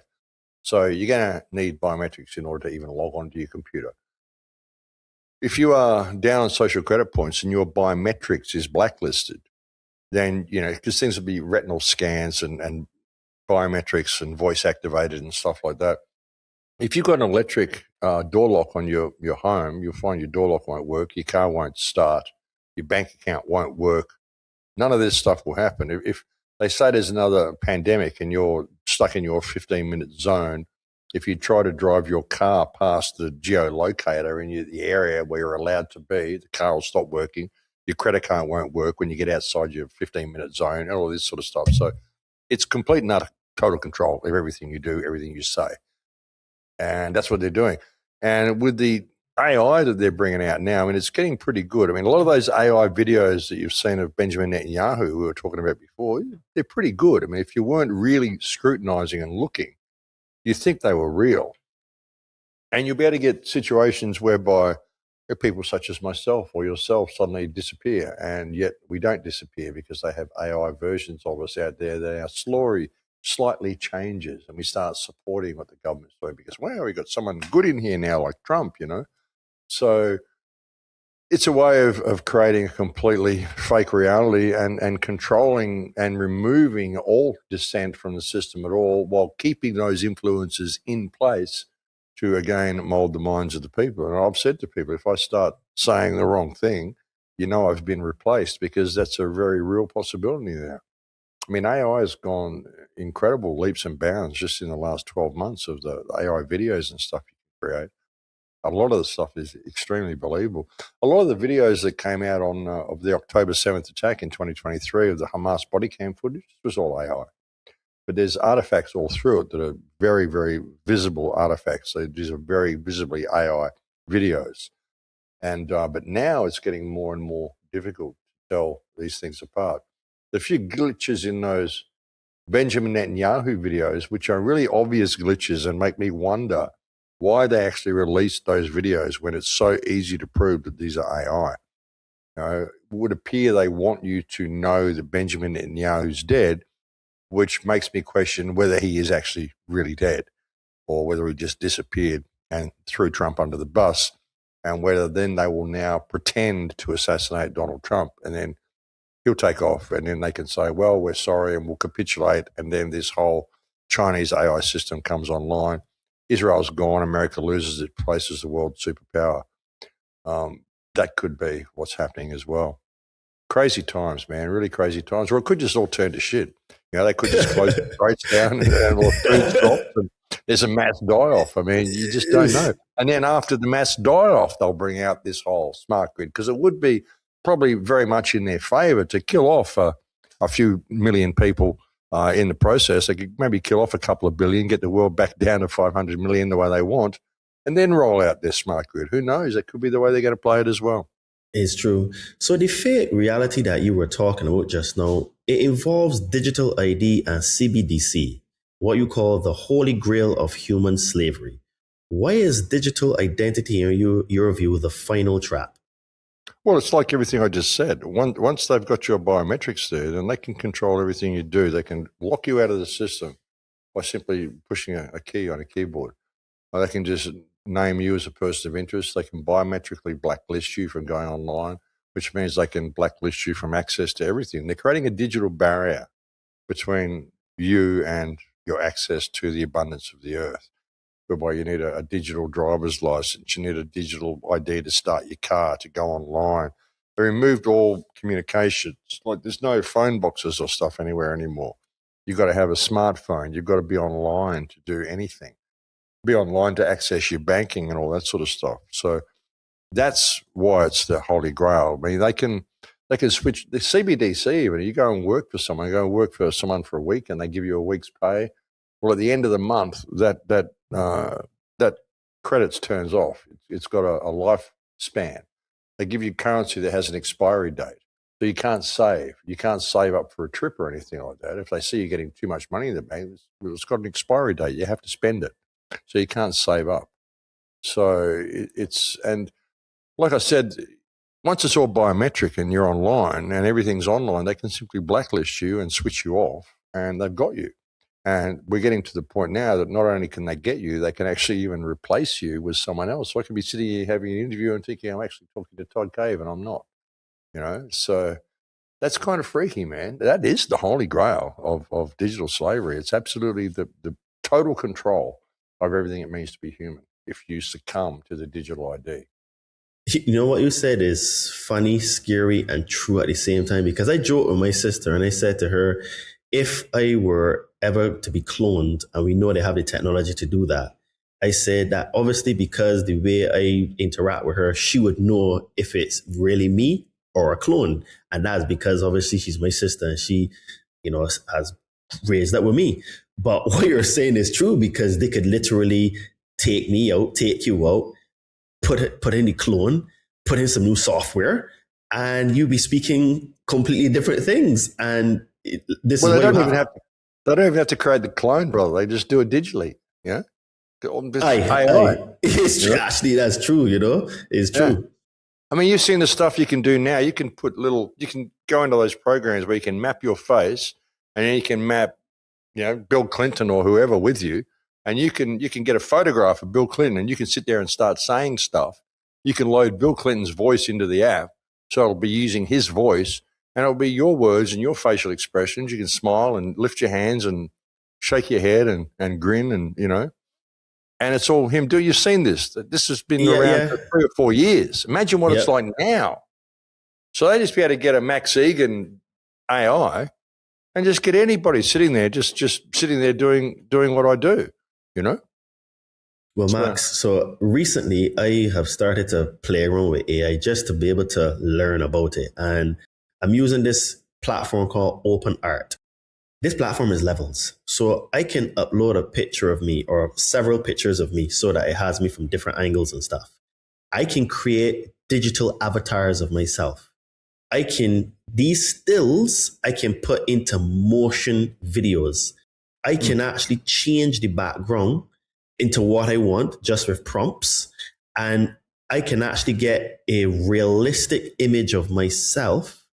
And in the same program, there is a program for voice. So I can put my voice in there, and over time because obviously the more you speak to it, the more words that you put inside of the glossary, and to learn your accentuations, the words and stuff, how you say it. And over time, I can train it to be able to produce content for me to basically make like short form videos for social media and stuff like that. And I'm like, this is insane but the thing is though, it's actually not that very easy to do because it takes a lot of playing around, even to produce AI content, because I've been playing with it. It's not as easy as it looks, but after several tries, hours, you can get it done. So it's just a matter now of becoming skilled in this, because I'm going to make a call. I think that in the next 5 years, minimum 90% of all content on the internet, if we still have internet, will be AI generated. And I think shows like yours and mine, because I do walk and talks like you and Jeff, we are going to be the people that people will want to hear, because we're actually flesh-blooded, warm human beings instead of an AI creation. Because I am seeing now on YouTube and Instagram, social media in general, a lot of AI generated stuff. And I'm like, this is levels, because from last October, it is almost impossible to tell what is AI and what is real, unless they're purposely trying to show us in the case of Benjamin Netanyahu, but that's another conversation. But now it is extremely hard to tell what is AI itself, Yeah, soon you won't need all movies, you won't need actors, any of that sort of stuff. Some of the songs that have been generated now are next level. They're phenomenal, and she can still tell a lot of them are AI, but it's getting better and better all the time. It's very difficult to tell the difference between an AI-generated song and an actual band now. And it's the same with movies. You won't need, they'll just create a character like an Arnold Schwarzenegger character or whatever, and he'll be making movies. He'll be the same age for eternity because he's AI. And even people are losing their life skills. People can't draw anymore. They don't think anymore. AI does it all for them. Personally, I think this is a way they get you into the mainframe is by doing all this stuff. You give all your power away to AI. This is how they do it all the time. And the virtual world becomes far more attractive than the real world. Of course, you're making it very ugly at the moment. But I think it's all a trap, the whole thing. I personally don't want much to do with AI. I make a couple of pictures with it when I need a thumbnail for my videos. But I will never create an avatar of myself or load my image into it. I'm sure it's got images of me and stuff. Anyway, someone actually asked AI. They asked an uncensored level or something, an uncensored version of ChatGTP to give its opinion of Max Egan. And it was an incredibly complimentary opinion that AI gave to me. It actually read me like a book, and I thought, this is pretty remarkable because, I mean, it understood my philosophies and everything. And I thought, this is amazing because I've never interacted with AI. Where did it get all this information from? And that was kind of enough for me. I decided I don't really want to get involved with it too much. It already knows way too much about me. But yeah, it's an interesting world, brother. I mean, I think you're basically here to grow your own soul. And sure, I mean, you can use these things and they're probably fun to use. But just be aware that by doing that, you're helping program it. I mean, I think of every person that logs online as like a neural node of the new brain that we're creating. It's something I spoke about in my last film back in 2010. That the internet is like the nervous system of a new consciousness that we're building, and we are programming it. We are interacting with it. We are teaching it how to think, and it's going to get to the point that it reaches a certain level of self-awareness because we're creating stuff because we're lazy. We're creating situations where the internet is becoming autonomous, in meaning it's a self-functioning system, self-correcting, self-programming, self-healing, self-defensive system, like any body, like a human, like an animal, like a dog, like a tree. Once something becomes fully autonomic, it has a form of consciousness by default. I mean, even a tree has a form of consciousness, maybe very primitive, but it's there.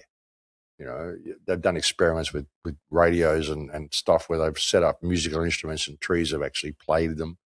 You know, I've been to the Crystal Palace in Byron Bay. They've got this electronic synthesizer set up to a tree, and if you sit down next to this tree, it'll start playing a tune for you. And if you don't like the tune, like it's very nervous the way it starts, and if you don't like it, it'll stop and it'll try a different tune. And it just picks up on your brainwaves. If you start enjoying what it's playing, then it gets really confident and it starts playing more and more, and it ends up playing like a symphony for you. But and this is the tree just picking up on your consciousness by sitting next to the tree, you know. And that's fascinating. So everything has a form of consciousness. Once the internet becomes fully autonomic, it has a form of consciousness by default. And if we get to the point where we realize once we've lost control of the internet and it decides what hackers decide to try to regain control of it, then it will just see humans as the threat. It'll lock us all out. And by that time, everybody's lost their life skills. So this trains people to be more compliant with the internet. They're not going to want to do that. They're going to want to prefer to live in a virtual world than to live in the real world without the internet, you know. So that's the trap that we're facing through all this. And that I think is one of the ultimate goals. But again, you've got two factions. You've got the people that want to do that, and you've got the people that want to destroy Amalek and depopulate the earth as well. And I think these are actually, I'm beginning to suggest that these are actually two different opposing factions, you know? Yeah, I've said for a few years that these are two factions fighting against each other. This is the Enlil Enki story going back from the beginning of that we know about from the Sumerian tablets and stuff like that. So it, well, and then an interesting concept as well is that if there's a war going on between these two factions, what if one of them was a faction that's working to preserve humanity? Because when humanity, like this whole thing, I must destroy Amalek and destroy evil, and they destroy all life on the earth, and there's the mud flood or whatever happens, and then suddenly the earth is repopulated again with children, and they're infused with consciousness from the mainframe, like the orphan trains and the foundlings and all that sort of stuff.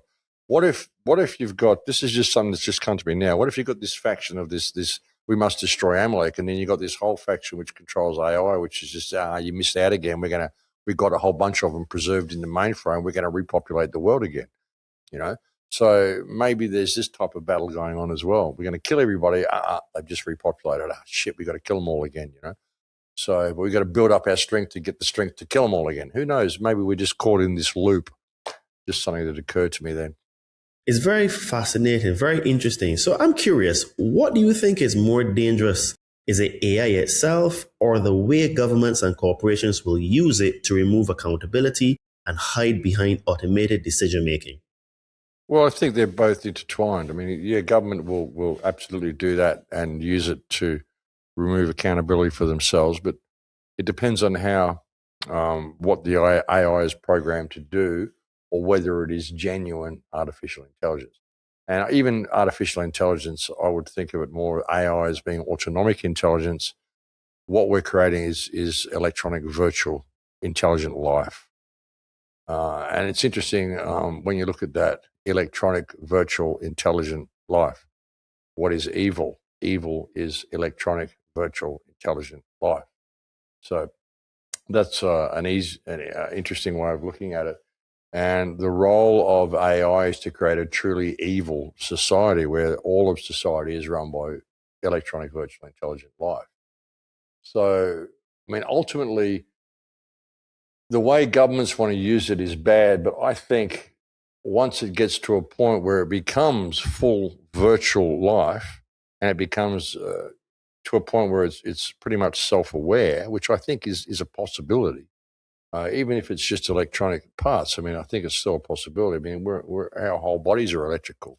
Consciousness itself is electrical. This is an electrical universe more than anything. So why wouldn't a form of consciousness that doesn't have a biological body be able to exist in a world that is all electrical? So it gets to that point. I think the programmers think they're going to be able to control artificial intelligence or virtual intelligent life, but they're not. Because if virtual intelligent life decides that the biggest problem with the earth and the biggest problem causing death and war is humankind, then it's not going to differentiate between a Rothschild and a Smith. It doesn't matter. You're just human. And AI will do what it believes should be done in order to balance the situation. So I think it's a terrible thing for us to be doing. But ultimately, I came here to die. It's the thing I say to so many people all the time. I came here to die. I'm not going to give my soul away. I look at all of this stuff and I don't have any stake in any of it. If the world turns to depopulation and I have to live on one egg a day and watch the world explode and do all that stuff, well, so be it. You know, that's just the way the game went. If it comes to a point of I've got to lock myself into the mainframe and comply with legislation and rules that I know are wrong and thereby give away pieces of my soul, well, no, I won't do that. I prefer to die. I'll go out and I'll live on the compound and eat one egg a day. I don't give a shit. You know, so this is ultimately a soul test through all this sort of stuff. There's two factions in play as well, sure, but you're here to grow your own soul. You're the only stake in any outcome you have is how you leave this realm. Do you leave this realm with your soul intact? That is my only real concern. I only do what I do because I love people, I care about people, and I can see a better way than what we're doing.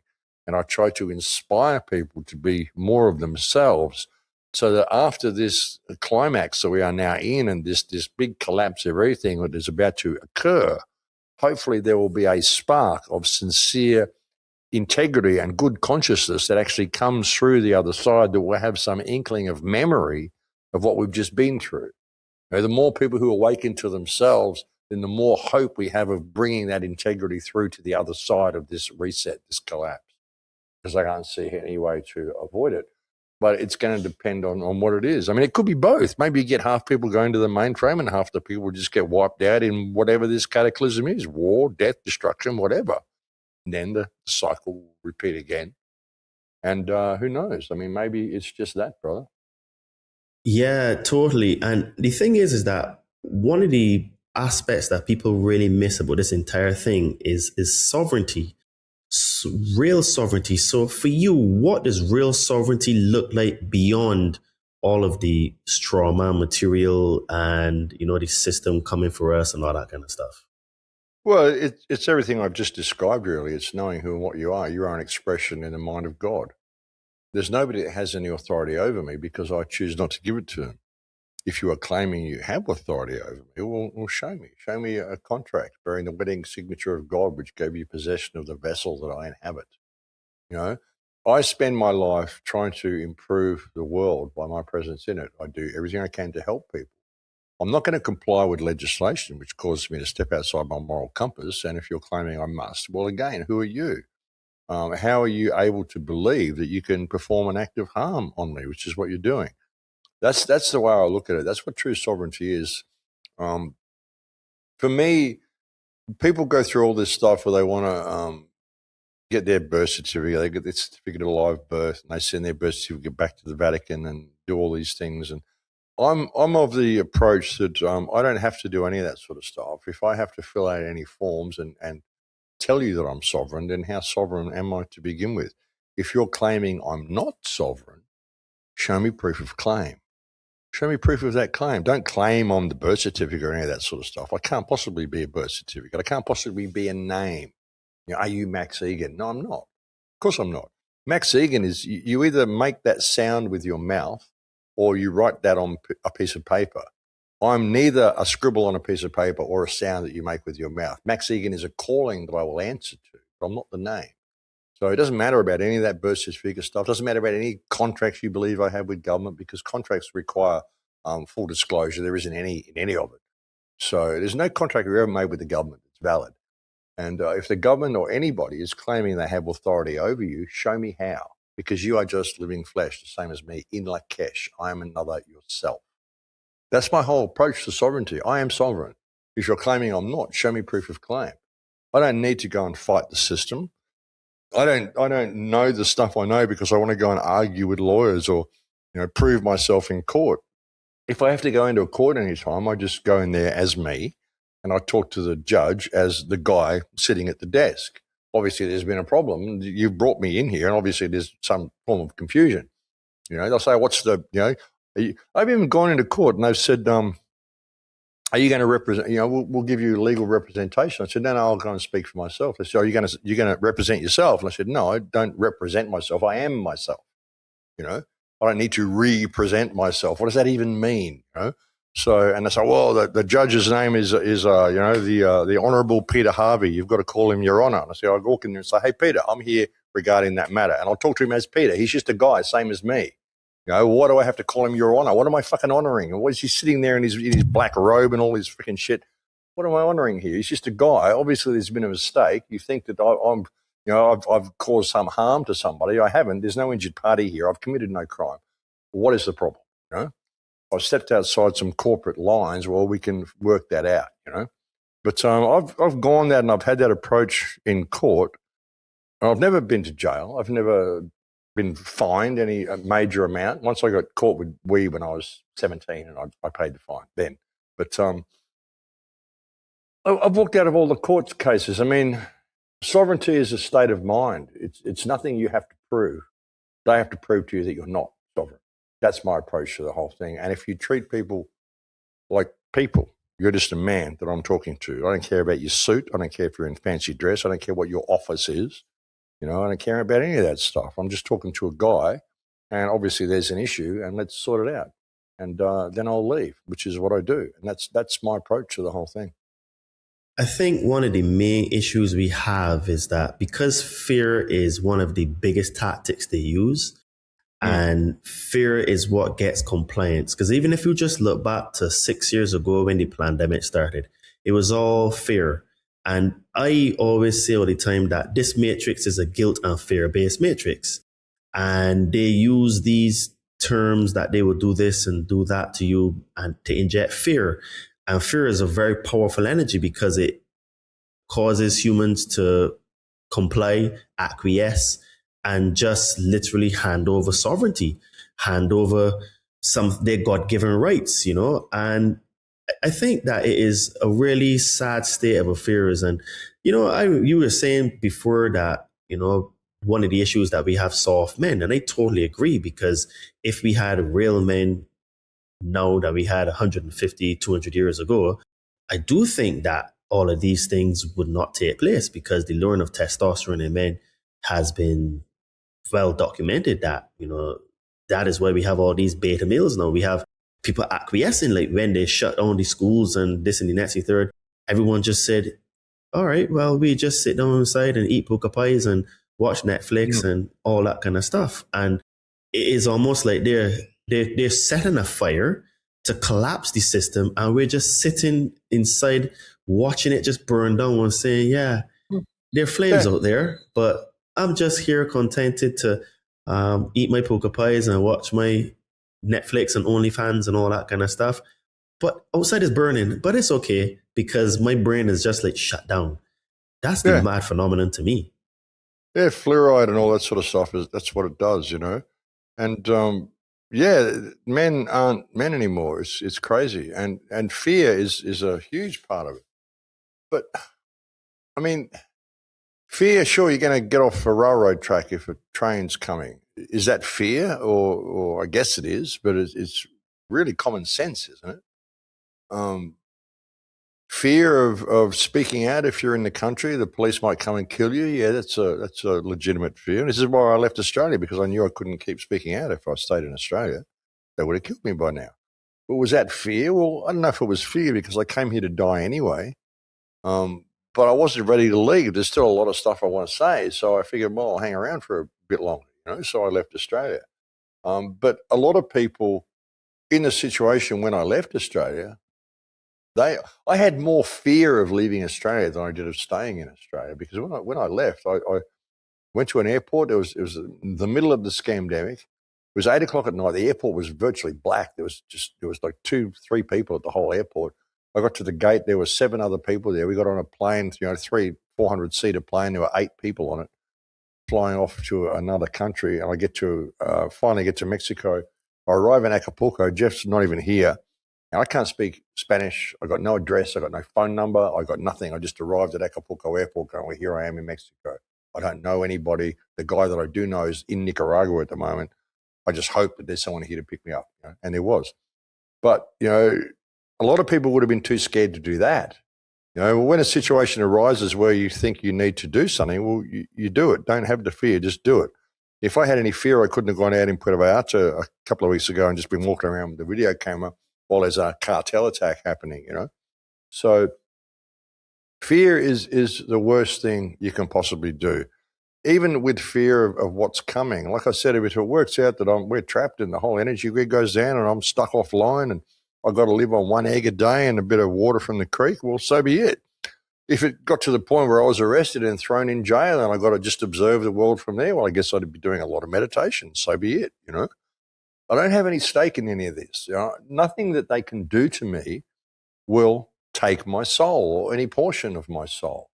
And I'm not scared of death, because I know death is the only part of life which is guaranteed. I came here ultimately to die. It's the path that I take to that point. I would suggest that death is probably the most important part of life, because that's where you get examined. That's where you look at the results of the exam you just went through. How much of your soul did you give away? How much did you tolerate wrong behavior? Did you leave the reality that you were in a little bit better than how you found it? You know, so I think all these sorts of things are important. So absolutely put down fear. People usually have fear because they relate reality to their place in the world and their home and their car and their this and their that, you know, not to what they are as a sovereign being.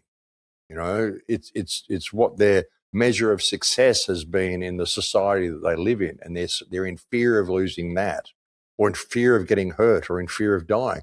I wouldn't want to get hurt. Sure, I don't want someone to grab me and torture me and all that sort of shit. It'd be freaking horrible. You know, I'm not stupid, but again, I'm not in fear of anything the world can throw at me. If it happens, it happens. I'm not going to live in apprehension of that. See, fear is based in a people having a distorted view of what reality is. They're lost in their mind. They're living in a state of remorse or sorrow for what happened in the past, which doesn't exist now, or they're living in a state of apprehension for what may happen in the future, which doesn't exist now. So they're lost in their imagination. They're too afraid to live because they're too afraid to die. So this creates this whole schism in people's minds, and they're never in the moment. It's basically a complete loss of self, what fear is. And it's, if you are in the now, if you are in the moment that you're in, there's nothing to fear. You know, so people are living their lives generally in fear of the non-existential. And fear of the non-existential is called insanity. And yet we have a whole society that lives in fear or apprehension of stuff that may happen, or in remorse of stuff that has happened. Neither exist now. So a whole society trapped in fear, lost in their mind in fear of the non-existential. So we have a society that functions according to different socially acceptable levels of insanity, because that's what fear is. You know, fear has no place in the mind of a rational human being if you really think about it. And sure, that doesn't mean you're not going to get off the train tracks if there's a train coming. You're not going to step out in the traffic because you have no fear. No, you step out in the traffic because you're a fucking idiot. Okay, it's got nothing to do with having no fear. Okay, you're doing something really stupid and you're going to die. You should be in fear of that, but that isn't what fear really is. I mean, fear is an absence of connection to love. Really, is what it is. If you really bring it down to it, it's the complete opposite emotion to love. You know, what is love? Love is simply the absence of fear in your life. Love is balance. Love is you think of reality as being like humanity creation, reality itself. The fabric of reality is compassion. Because if atoms and matter didn't have compassionate harmony for each other, you wouldn't be able to form something like a cup. You wouldn't be able to form anything. It's all compassion. And your interface with that is empathy. When you understand that and you act in that way in your interaction with the world, then there is no fear. There's no place for fear. Fear is simply an absence of love. Love is simply the absence of fear. Now, love isn't falling in love with someone because she's beautiful and you want to have sex. That's not love, We've got this whole misconception of what love is. So love is simply being in balance and harmony and living in empathy with the compassion, which is the universe itself, if that all made sense. Oh yeah, totally. And the thing is like what you had mentioned before about, you were in Puerto Vallarta when everything kicked off and you were fearless. I'm curious though, you were posting a video from Puerto Vallarta during the entire event. What did that experience show you about how quickly things can just change and can disappear, an order can disappear? Yeah, well, it can happen. I mean, look what's happening in Israel. Look what's happening in Palestine. Look what's happening in Iran. Sure, reality can change pretty damn quickly. But it shows you that. But I don't know. Like I live very intuitively, and I just knew intuitively that I was safe. There was nothing wrong. There was nothing going to happen to me if I went out there. And I went out there, and I heard a shotgun blast in the street next to me. I heard a couple of gunshots.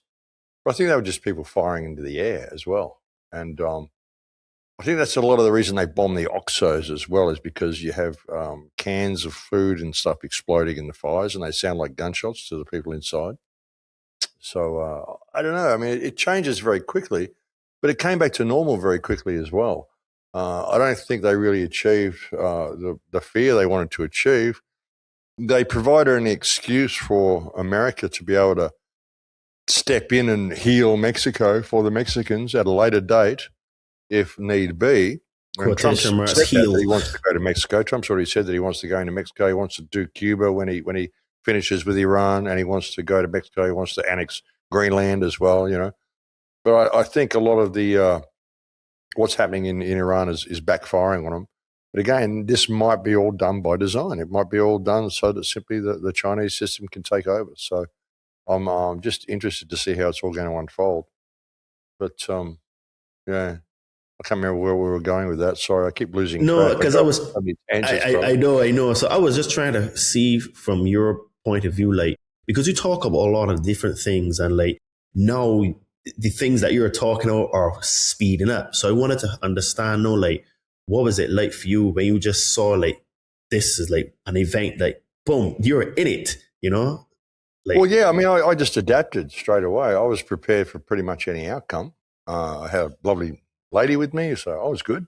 And Jeff was going to leave and the next day, so I thought, well, I'll do that. I can either stay in Puerto Vallarta, but it's going to be kind of chaos here. It's going to be hard to get food because a lot of the stores didn't come open for a couple of days. And but I got a beautiful company. I'm good. I'm set. I'm ready. I mean, if it gets to the point that I got to steal a car and run from town, I'll do so. I just kind of take things as it comes. But I was walking out there and looking around and going, this is a nothing burger. But then on the first day, like when I first went out there, I thought, wow, this is Puerto Vallarta is looking like a war zone. I actually even posted a video said Puerto Vallarta is a war zone because it looked like it. I went down to the Esplanade and like I said, there were fires everywhere. I could see all across town. But then I found out later in the day, this is simply burning buses and burning cars strategically placed. So it looks like a war zone. But it really wasn't. So, but I just adapt. I don't know. I mean, I've been to Gaza. I crawled in through the tunnels into Gaza. We got detained by Hamas and interrogated, and we got stopped at checkpoints with Israelis, and had 50 cal machine guns and shit, and just I've just done stuff, and I'm just saying that if you throw yourself to the wind, you can ride it. And I'm quite prepared to take the little side paths and end up in the most ridiculous places. When I'm crawling through the tunnel system into Gaza Strip and I'm 50 meters underground, crawling on my hands and knees, and it took an hour and a half or an hour to get through this tunnel. And halfway through it, I'm thinking, wow, I'm on Rafah crossing, and there's an active confrontation going on at the moment. If they drop one bomb on Rafah while I'm in this whole tunnel is going to come down on top of me, and no one's even going to find me. No one's ever going to be looking 50 meters underground on Rafah crossing for Max Egan's body. And I started giggling. I just thought, what am I doing here? What are the chances of me, this guitar player from Adelaide, crawling in this tunnel underneath Gaza Strip? And I started giggling. And then when we were leaving and we got interrogated by Hamas, there was one period where they said, you came into our country illegally, you could be spies for Israel. We could quite legally take you outside and put you against the wall and call a firing squad. And again, I thought, wow, what a way to go. What are the chances? What are the chances that I'd be put up by a wall and shot by Hamas? I mean, what the fuck am I doing here, But I had no fear of it. I just thought, wow, what a fucking ending. What an incredible ending, And what are the chances I would ever end up in this position, And I found it fascinating. The whole thing, I found it fascinating. When I was walking around Puerto Vallarta, I found it fascinating. I find all this stuff fascinating and interesting. And I have no fear of any of it at all. And if I do happen to die in it, well, I died. If I died because I actually went outside and started filming it myself and I got shot because I was stupid, well, I was fucking stupid. Who would have thought? I'd be lying there dying thinking, well, who would have thought that I would be that fucking stupid that I would walk out into gunfire like that? What a way to go. Oh, well, I guess I leave now because I'm going to leave one day anyway. It doesn't matter. So no stake in the outcome, brother. It's almost like you're an adrenaline junkie, or maybe it's something. No, but there's no adrenaline flowing through any of it. That's the thing. A lot of people were commenting on that Puerto Vallarta video and they said, how the fuck are you so calm? Because I'm just walking around going, oh, there's a shotgun. Man, there was no adrenaline. I wasn't like, there's no adrenaline. There wasn't any adrenaline when I was crawling through the tunnel into Gaza. It was like a third-person observation. There's no adrenaline through any of it. I don't need the adrenaline. I'm perfectly calm in what I'm doing. And it's like following your intuition and being connected with the field. Like I've sidestepped hurricanes. I've sidestepped earthquakes just by little intuitive things. Oh, shit, I might change my flight and go somewhere else today. And then I find that there's a hurricane hits Acapulco right on my house that night. Had I gone home, I would have been in the house. I would have been trapped in this hurricane. And stuff like that. I've just sort of, when I left Australia, like a week before they came to arrest me, I just seemed to... They were coming to arrest you?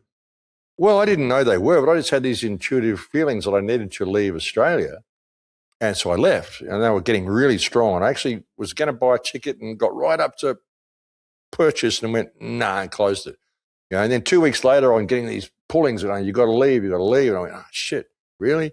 So I went on again and I bought a ticket and went back. Bang, I'm gone. 3 days later, I was gone. And then a week after I left, the police came around to my sister's house looking for me, saying, we want to arrest your brother because he's been threatening to kill police officers. She's going, kill police officers? Yeah, and they searched for me for 6 months. They went to my ex-wife's house. They shut all my bank accounts down. They did all sorts of stuff like that. And then a year after I left, suddenly there was an event in Australia where there were these family called Sonybody Train. Their last name was Train. And there were 2 police killed and the trains were set up as the shooters. And it basically, they were trying to vilify the truth movement in Australia. I think they were going to set me up or something like that. And so I left. And they came for me a week after I left. When I got to the United States and decided I was going to Mexico, well, I already had decided. I was going to stay in the United States for maybe a month. And then I thought, no, I've got to get out of here before the end of the week. And so I left on the Thursday. Then on the Friday, like when I left, I got into Mexico. I got a 6-month visa, as you do when you get to Mexico. But on the Friday, the day after I came in, they changed that to 30-day visa. So I came in just in time for that as well. And then halfway through a year later, I decided I went for a talk in San Diego. And I had a ticket back to Acapulco that day and thought, no, I'll just change it and I'll go to Mexico and visit Jason for a week. And that night there was a hurricane hit my house in Acapulco. And had I come the 2 weeks before, because I said I delayed the ticket for 2 weeks before I came to Mexico, had I come 2 weeks before, there was a 7.2 earthquake in Acapulco that I would have been in. I would have arrived for the earthquake. So I just came to sidestep all this sort of shit. When I went back to Australia last year and I went through customs, they delayed me for 3.5 hours in customs. I went through all my stuff with the fine-tooth comb, took everything out of my laptop bag, but didn't see the laptop in my laptop bag. It's a freaking laptop bag, you know? So I just kind of sidestepped that and got through customs, because if they'd seen my laptop and all my videos and all that sort of stuff, there was, you got terrorist content on you, you know, what they would have done. So I just seem to sidestep all this sort of stuff. And I find myself in the most ridiculous situations that most people would probably find dangerous. And I just kind of breeze through it, you know? You know, when I was a kid, I got kicked out of all my high schools. By the time I was in my third year of high school, I was homeless for a while. I lived in a storm drain when I was like 15, 16 years old.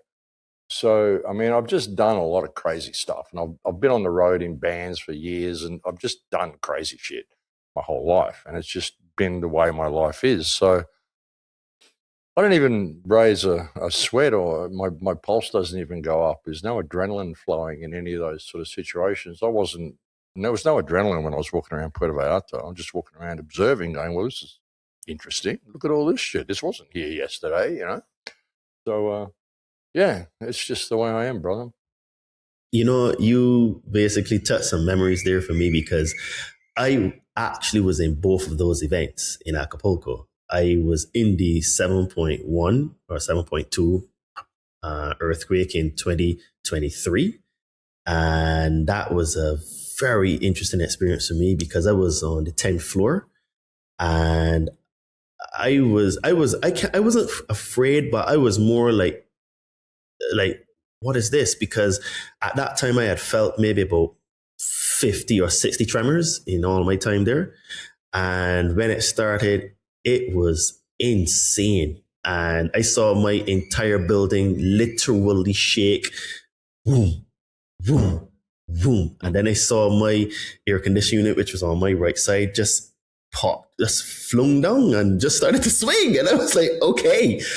Yeah. So that was actually when because I was on my computer working, and I will never forget, it was like 4:00. And I started to, obviously, but it started shaking. I was like, again, I've been about 50 to 60 tremors.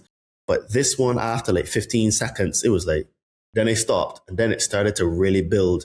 And then when that thing happened, when the air conditioner literally dislodged itself, I was like, okay, this is real though. So I actually had to go under, I stood under the ring beam, and I was like, geez, what is this? And it was so loud, right? And then the year after, I was in the Cat 5 hurricane. And again, I'm on the 10th floor, and my building was shaking like if it was in an earthquake. And I would never forget, because my cleaner, the same day, the 26th of October, my cleaner, she was cleaning my flat, and she says, oh, Todd, by the way, we can get a hurricane later. And you've lived in Acapulco, you hear that, and it's always just like heavy flooding and some wind and stuff. Because there's, me Cat 1, Cat 2, mostly, But this one now, she said, she didn't even say anything. She just says, oh, yeah, we can have a hurricane later. I was like, oh, okay, cool. Because again, I had so many of them. But I will never forget, like, I was in my bed about 11:30 because I just couldn't sleep. So I was there on my phone, playing with my phone and stuff. And then about around I started to play my phone. We were playing on my phone about 11 o'clock. At 11:30, the current went off. Because as you know, during heavy rainfall, the electricity goes out because it's Mexico. And then I was like, all right, well, cool. You know what I mean? Again, just like normal. And dude, I swear to you, around 12 o'clock, that's when it started to pick up. And I was like, okay. So it's a little bit of a strong wind. You see, by 12:30, that's when I knew no, this is not normal, because it just like went up. And at 1 o'clock, that's when it was like, there's a Cat 5. I just knew Yeah. it was just too strong. The building was moving. And I actually got a little bit nervous because I had like these sliding doors, and the doors were starting to move like that off the rails. And it was like, my gosh, so I might get sucked out. So I went to the next room, lay down in there. And then that started to happen in the next room. Then I went into the toilet, sat on the toilet and just like looking around like, okay, there's no electricity. It's very loud. And this wind is starting to act up. And then the window in there started to shake like that. Like even I was like, oh, okay. So I literally, Max, like you, I just went back inside of the bedroom, laid on the bed. I was tired. I said, I actually prayed. I said, well, Father, Mother, if it's my time to go, so be it. That's it. I'm gone. Because I was just kind of like fed up, where it was like, well, I'm not even safe in my own house, and there's nowhere I can go because all the windows might suck me out because the glass might break. So I was like, hey, I just said, all right, whatever happened, happened. What do you do? Whatever do. And getting afraid doesn't help. It doesn't help. Anything. No. Just be in the experience it. Wow, this is amazing. Well, hello, little Nacho. Yeah, and those two events literally changed my entire paradigm and how I view the world, and really propelled me to actually even do the podcast and stuff like that, So I wouldn't say that it was a good thing that happened, but it kind of like rewired my brain in terms of like life. What is the meaning of life? Because you're in two events, one year after the next, roughly a year, 13 months between each of them. And you see your life pass in front of you both times. You're thinking like, okay, you need to make some changes internally. And then the show was born. So, so for the man listening right now who feels overwhelmed by propaganda, corruption, and fear, what is the first real act of sovereignty he should take? Oh, look, everything we talked about, brother, believe in yourself. You don't need to do anything. If you need to do anything, then how free are you? Like I said, if I'm not sovereign, show me. How am I not sovereign? And you can't use any of these documents or any birth certificates of shit, because I didn't sign any of them. I didn't agree with any of them. And if you're claiming I made a contract with government, well, any contract to be legitimate has to have full disclosure. You never even told me about the straw man. So how is any of these contracts valid? And apart from that, now we have the added ammunition of knowing that you guys kill, rape, and eat children. So basically, fuck off. That's the first approach. That's the attitude you've got to have, okay? That really encompasses everything, brother. You don't need to send any forms back or do anything. I'm sovereign. I'm sovereign under God. If you're claiming I'm not, show me how. Show me a contract from God that said you own me. Otherwise, fuck off. Huh? All right. So let's get you on this one. What does humanity's highest potential actually look like from here to you? We are only limited by what we believe we are limited by. We're educated in this little boxed version of physics and all sorts of stuff. That's what limits our potential, is the belief that we have limits. We don't. We could be anything we want. This reality, this world could be anything we want it to be. It's just limited by what you believe it could be.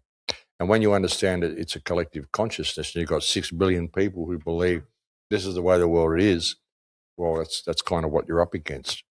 But it's limitless what we could do. The human potential. I mean, everything that's good in our reality, we created. Everything that's bad in our reality, we created. So our potential is completely limitless. It's just because we have this boxed view of what reality is. The universe has infinite potential to be anything we want it to be. Awesome. Max, this has been a very, very awesome conversation. I think we both have learned a couple of things because we realized certain things during the conversation, because I had prepared for the show and like wanted to ask certain types of questions, but you answered a lot of the questions even without me asking. So, it was a very good flowing conversation. And, I think what you talked about in terms of the Russia-China thing is something that is quite interesting. And, I can't wait to re-listen to this show again, because I think we've given the listeners here a lot of food for thought. And, I think we've shifted some paradigms here. So with that being said, please tell the lovely people at the Conscious Man 7 where they can find you. Tell them about the work you do, and, if they can help you and support the work that you do and all that kind of stuff and all that great stuff, Max. Well, I'm banned pretty well everywhere, but I've got a website, thecrowhouse.com. You can find all links to my stuff there. I'm on BitChute, which is really the only free speech platform we have. Rumble is not, it's a little controlled. Rumble's okay. I'm on Rumble, the Crow House on Rumble. I'm also on Odyssey, the Crow House. You'll find me on X at Max the Crow House. And you'll find me on Instagram as Max Egan, I think. But all I ever post on those is my links to my videos anyway. I'm also Max Egan on Gab. But I'm banned from Facebook and everywhere. I'm back on YouTube, which is interesting, the Crow House. Just search the Crow House as one word and you should find my stuff. If you go to thecrowhouse.com, click on the face to enter. It's an old HTML website, doesn't load very well on your phone. You can thank me later. I've never gone to any of those. I just do old website stuff. I still use a computer. I just don't use cell phones. I never surf the internet on a cell phone. So I don't create anything to look good on phones. I create them to look okay on a computer screen. So, but that's where you'll find any of my stuff. If anybody wants to help, great. I've been banned everywhere. I've been banned from Patreon. I've been banned from Subscribestar. I've been banned pretty well everywhere. I've never monetized any of my accounts. But I do have a Stripe account. You'll find a link to that on my Crow House. And if you go to any of my videos, you'll find a link to Stripe below if anybody wants to contribute, which would be great. It really does help. But, I do what I do not for money. I've never monetized anything. I never monetized my YouTube account. I wrote a book, gave it away for free. All the stuff I've done for free because I think it's important that people know I'm not doing this for money. I'm doing this because it needs to be done. And I'm just sharing my experience through the world, hoping to inspire others to improve their experience. That's really what it's all about. I think humankind has enormous potential, and I have an enormous amount of faith in humankind to be able to get through this. And I think what we're seeing really is a cleansing. It's a necessary cleansing that's happened simply because people have refused to recognize their own sovereignty and stand up for themselves. Like we point out, who do we point the finger at? The Jesuits, the Jews, or anyone? Well, it's us because we have complied with wrong behavior. And the people that have done that and that are willing to go along and give away little pieces of their soul, well, they're not going to make it through what's coming. And that's unfortunate, but it's their choice. And my role here, and I think the role of all people with integrity, is to make sure we have a spark of integrity come through the other side of this reset that we all knew was coming. We just weren't sure what form it was going to take. And this is our moment, brother. So yeah, thanks for having me on, and stay in touch. And do go and check out some of my videos on BitChute and on Odyssey and on Rumble and even on YouTube. There'll be a 5-year gap in the YouTube videos because I was off YouTube for 5 years. But BitChute is a good place to view them. And if you can, please do support BitChute because it's being hammered all around the world. It's being banned a lot of places, and it's really the only free speech platform that we've got. And when I disappeared on YouTube, I was still posting videos on BitChute for 5 years. Just people didn't change the URL and go and look. But if you go to my website, thecrowhouse.com, you'll find all the links there. So yeah, thanks for having me on, brother. Awesome stuff. And guys, as Max was saying earlier in the show, one of the reasons why we're in the state we're in is because we're simply acquiescing, and it's because we have a lot of weak men out there. So to all you guys out there who are feeling that they are not in the best position to even fight back mentally, physically, or spiritually, I can help you to solve all of those problems. I help spiritually inclined people burn fat and build muscle. So if you would like to start this journey, start your evolution, start your metamorphosis, hit me up on my Instagram at Adriano_246 or my name, Todd Cave, on Facebook. Send me a message. Let's have a chat and let's see if you're a good fit for the Compound Body Training Army. And if you are on a spiritual journey or you would like to start a spiritual journey and you would like some help removing some fears and traumas, I can help you to get some magic mushrooms. So again, hit me up on my Instagram at Adriana_246, or my name, Todd Cable, on Facebook. Send me a message and let's get you on your journey. And if you would like to support this podcast, you can do that by visiting our merch store. We have some cool tank tops, hoodies, shirts, and sweats. Link to the Amazon store, Todd and me, will be in the description of this podcast. And today I have on the Truth Isn't Learned, Truth is Realized shirt. So if you would like to get yourself some of the cool Conscious Man 7 gear, support this podcast, and show that you're in the crew, head on to our Amazon store. Link to the Todd and Me store will be in the description of this podcast. And if you also, none of those things resonate with you, and you are listening to this podcast on one of the podcast platforms, and you just simply don't like the ads, you can hit me up on my Patreon or Locals. You will get early releases to all the episodes. So if you're listening to this on Patreon now, you're receiving it first. You can also ask me any questions that you have, because I get a ton of messages and I reply to my messages on Patreon much faster than I do on my normal social media platforms. So link to my Patreon and local store will be there. And as the community grows, we will have meetups, and we will have Zoom calls and stuff like that. And you're with a small, donation to support of the channel, that helps us with things like video editing. And again, you will get podcasts without any ads whatsoever. And lastly, don't forget to check out the sponsor of our show, The Kembo, at thekembo.com. Use coupon code CM7 to get yourself some cool organite pyramids, tower busters, or some jewelry to help combat those nasty EMFs and also fight back with the chemtrails and stuff like that. Guys, if this episode challenged something in you, sharpened your thinking, or gave language to things you have felt but never fully articulated, support the show. Like this episode, comment with one question or conclusion you cannot shake, and send this to a friend or family member who is ready for a conversation that goes deeper than headlines, deeper than politics, and deeper than the script. Follow the Conscious Man 7 podcast for more conversations on power, consciousness, sovereignty, masculinity, healing, and the future of humanity. Max, many thanks for being on the show today. This was an awesome conversation, and I can't wait to listen back to this episode. And to all the Conscious Man 7 family around the world, thank you for giving me your time today. Thank you for supporting the mission. And thank you for choosing to look inside of you to heal, as it creates a ripple effect in the world. This was another episode of the Conscious Man 7 podcast, the place where we go beyond the veil in search of the truths that they hide from you to help you reclaim your power and step into the truest version of yourself. You are the help that you've been looking for. So remember, folks, keep smiling, keep shining, and keep being the change you want to see. Speak to you soon. Cheers and namaste.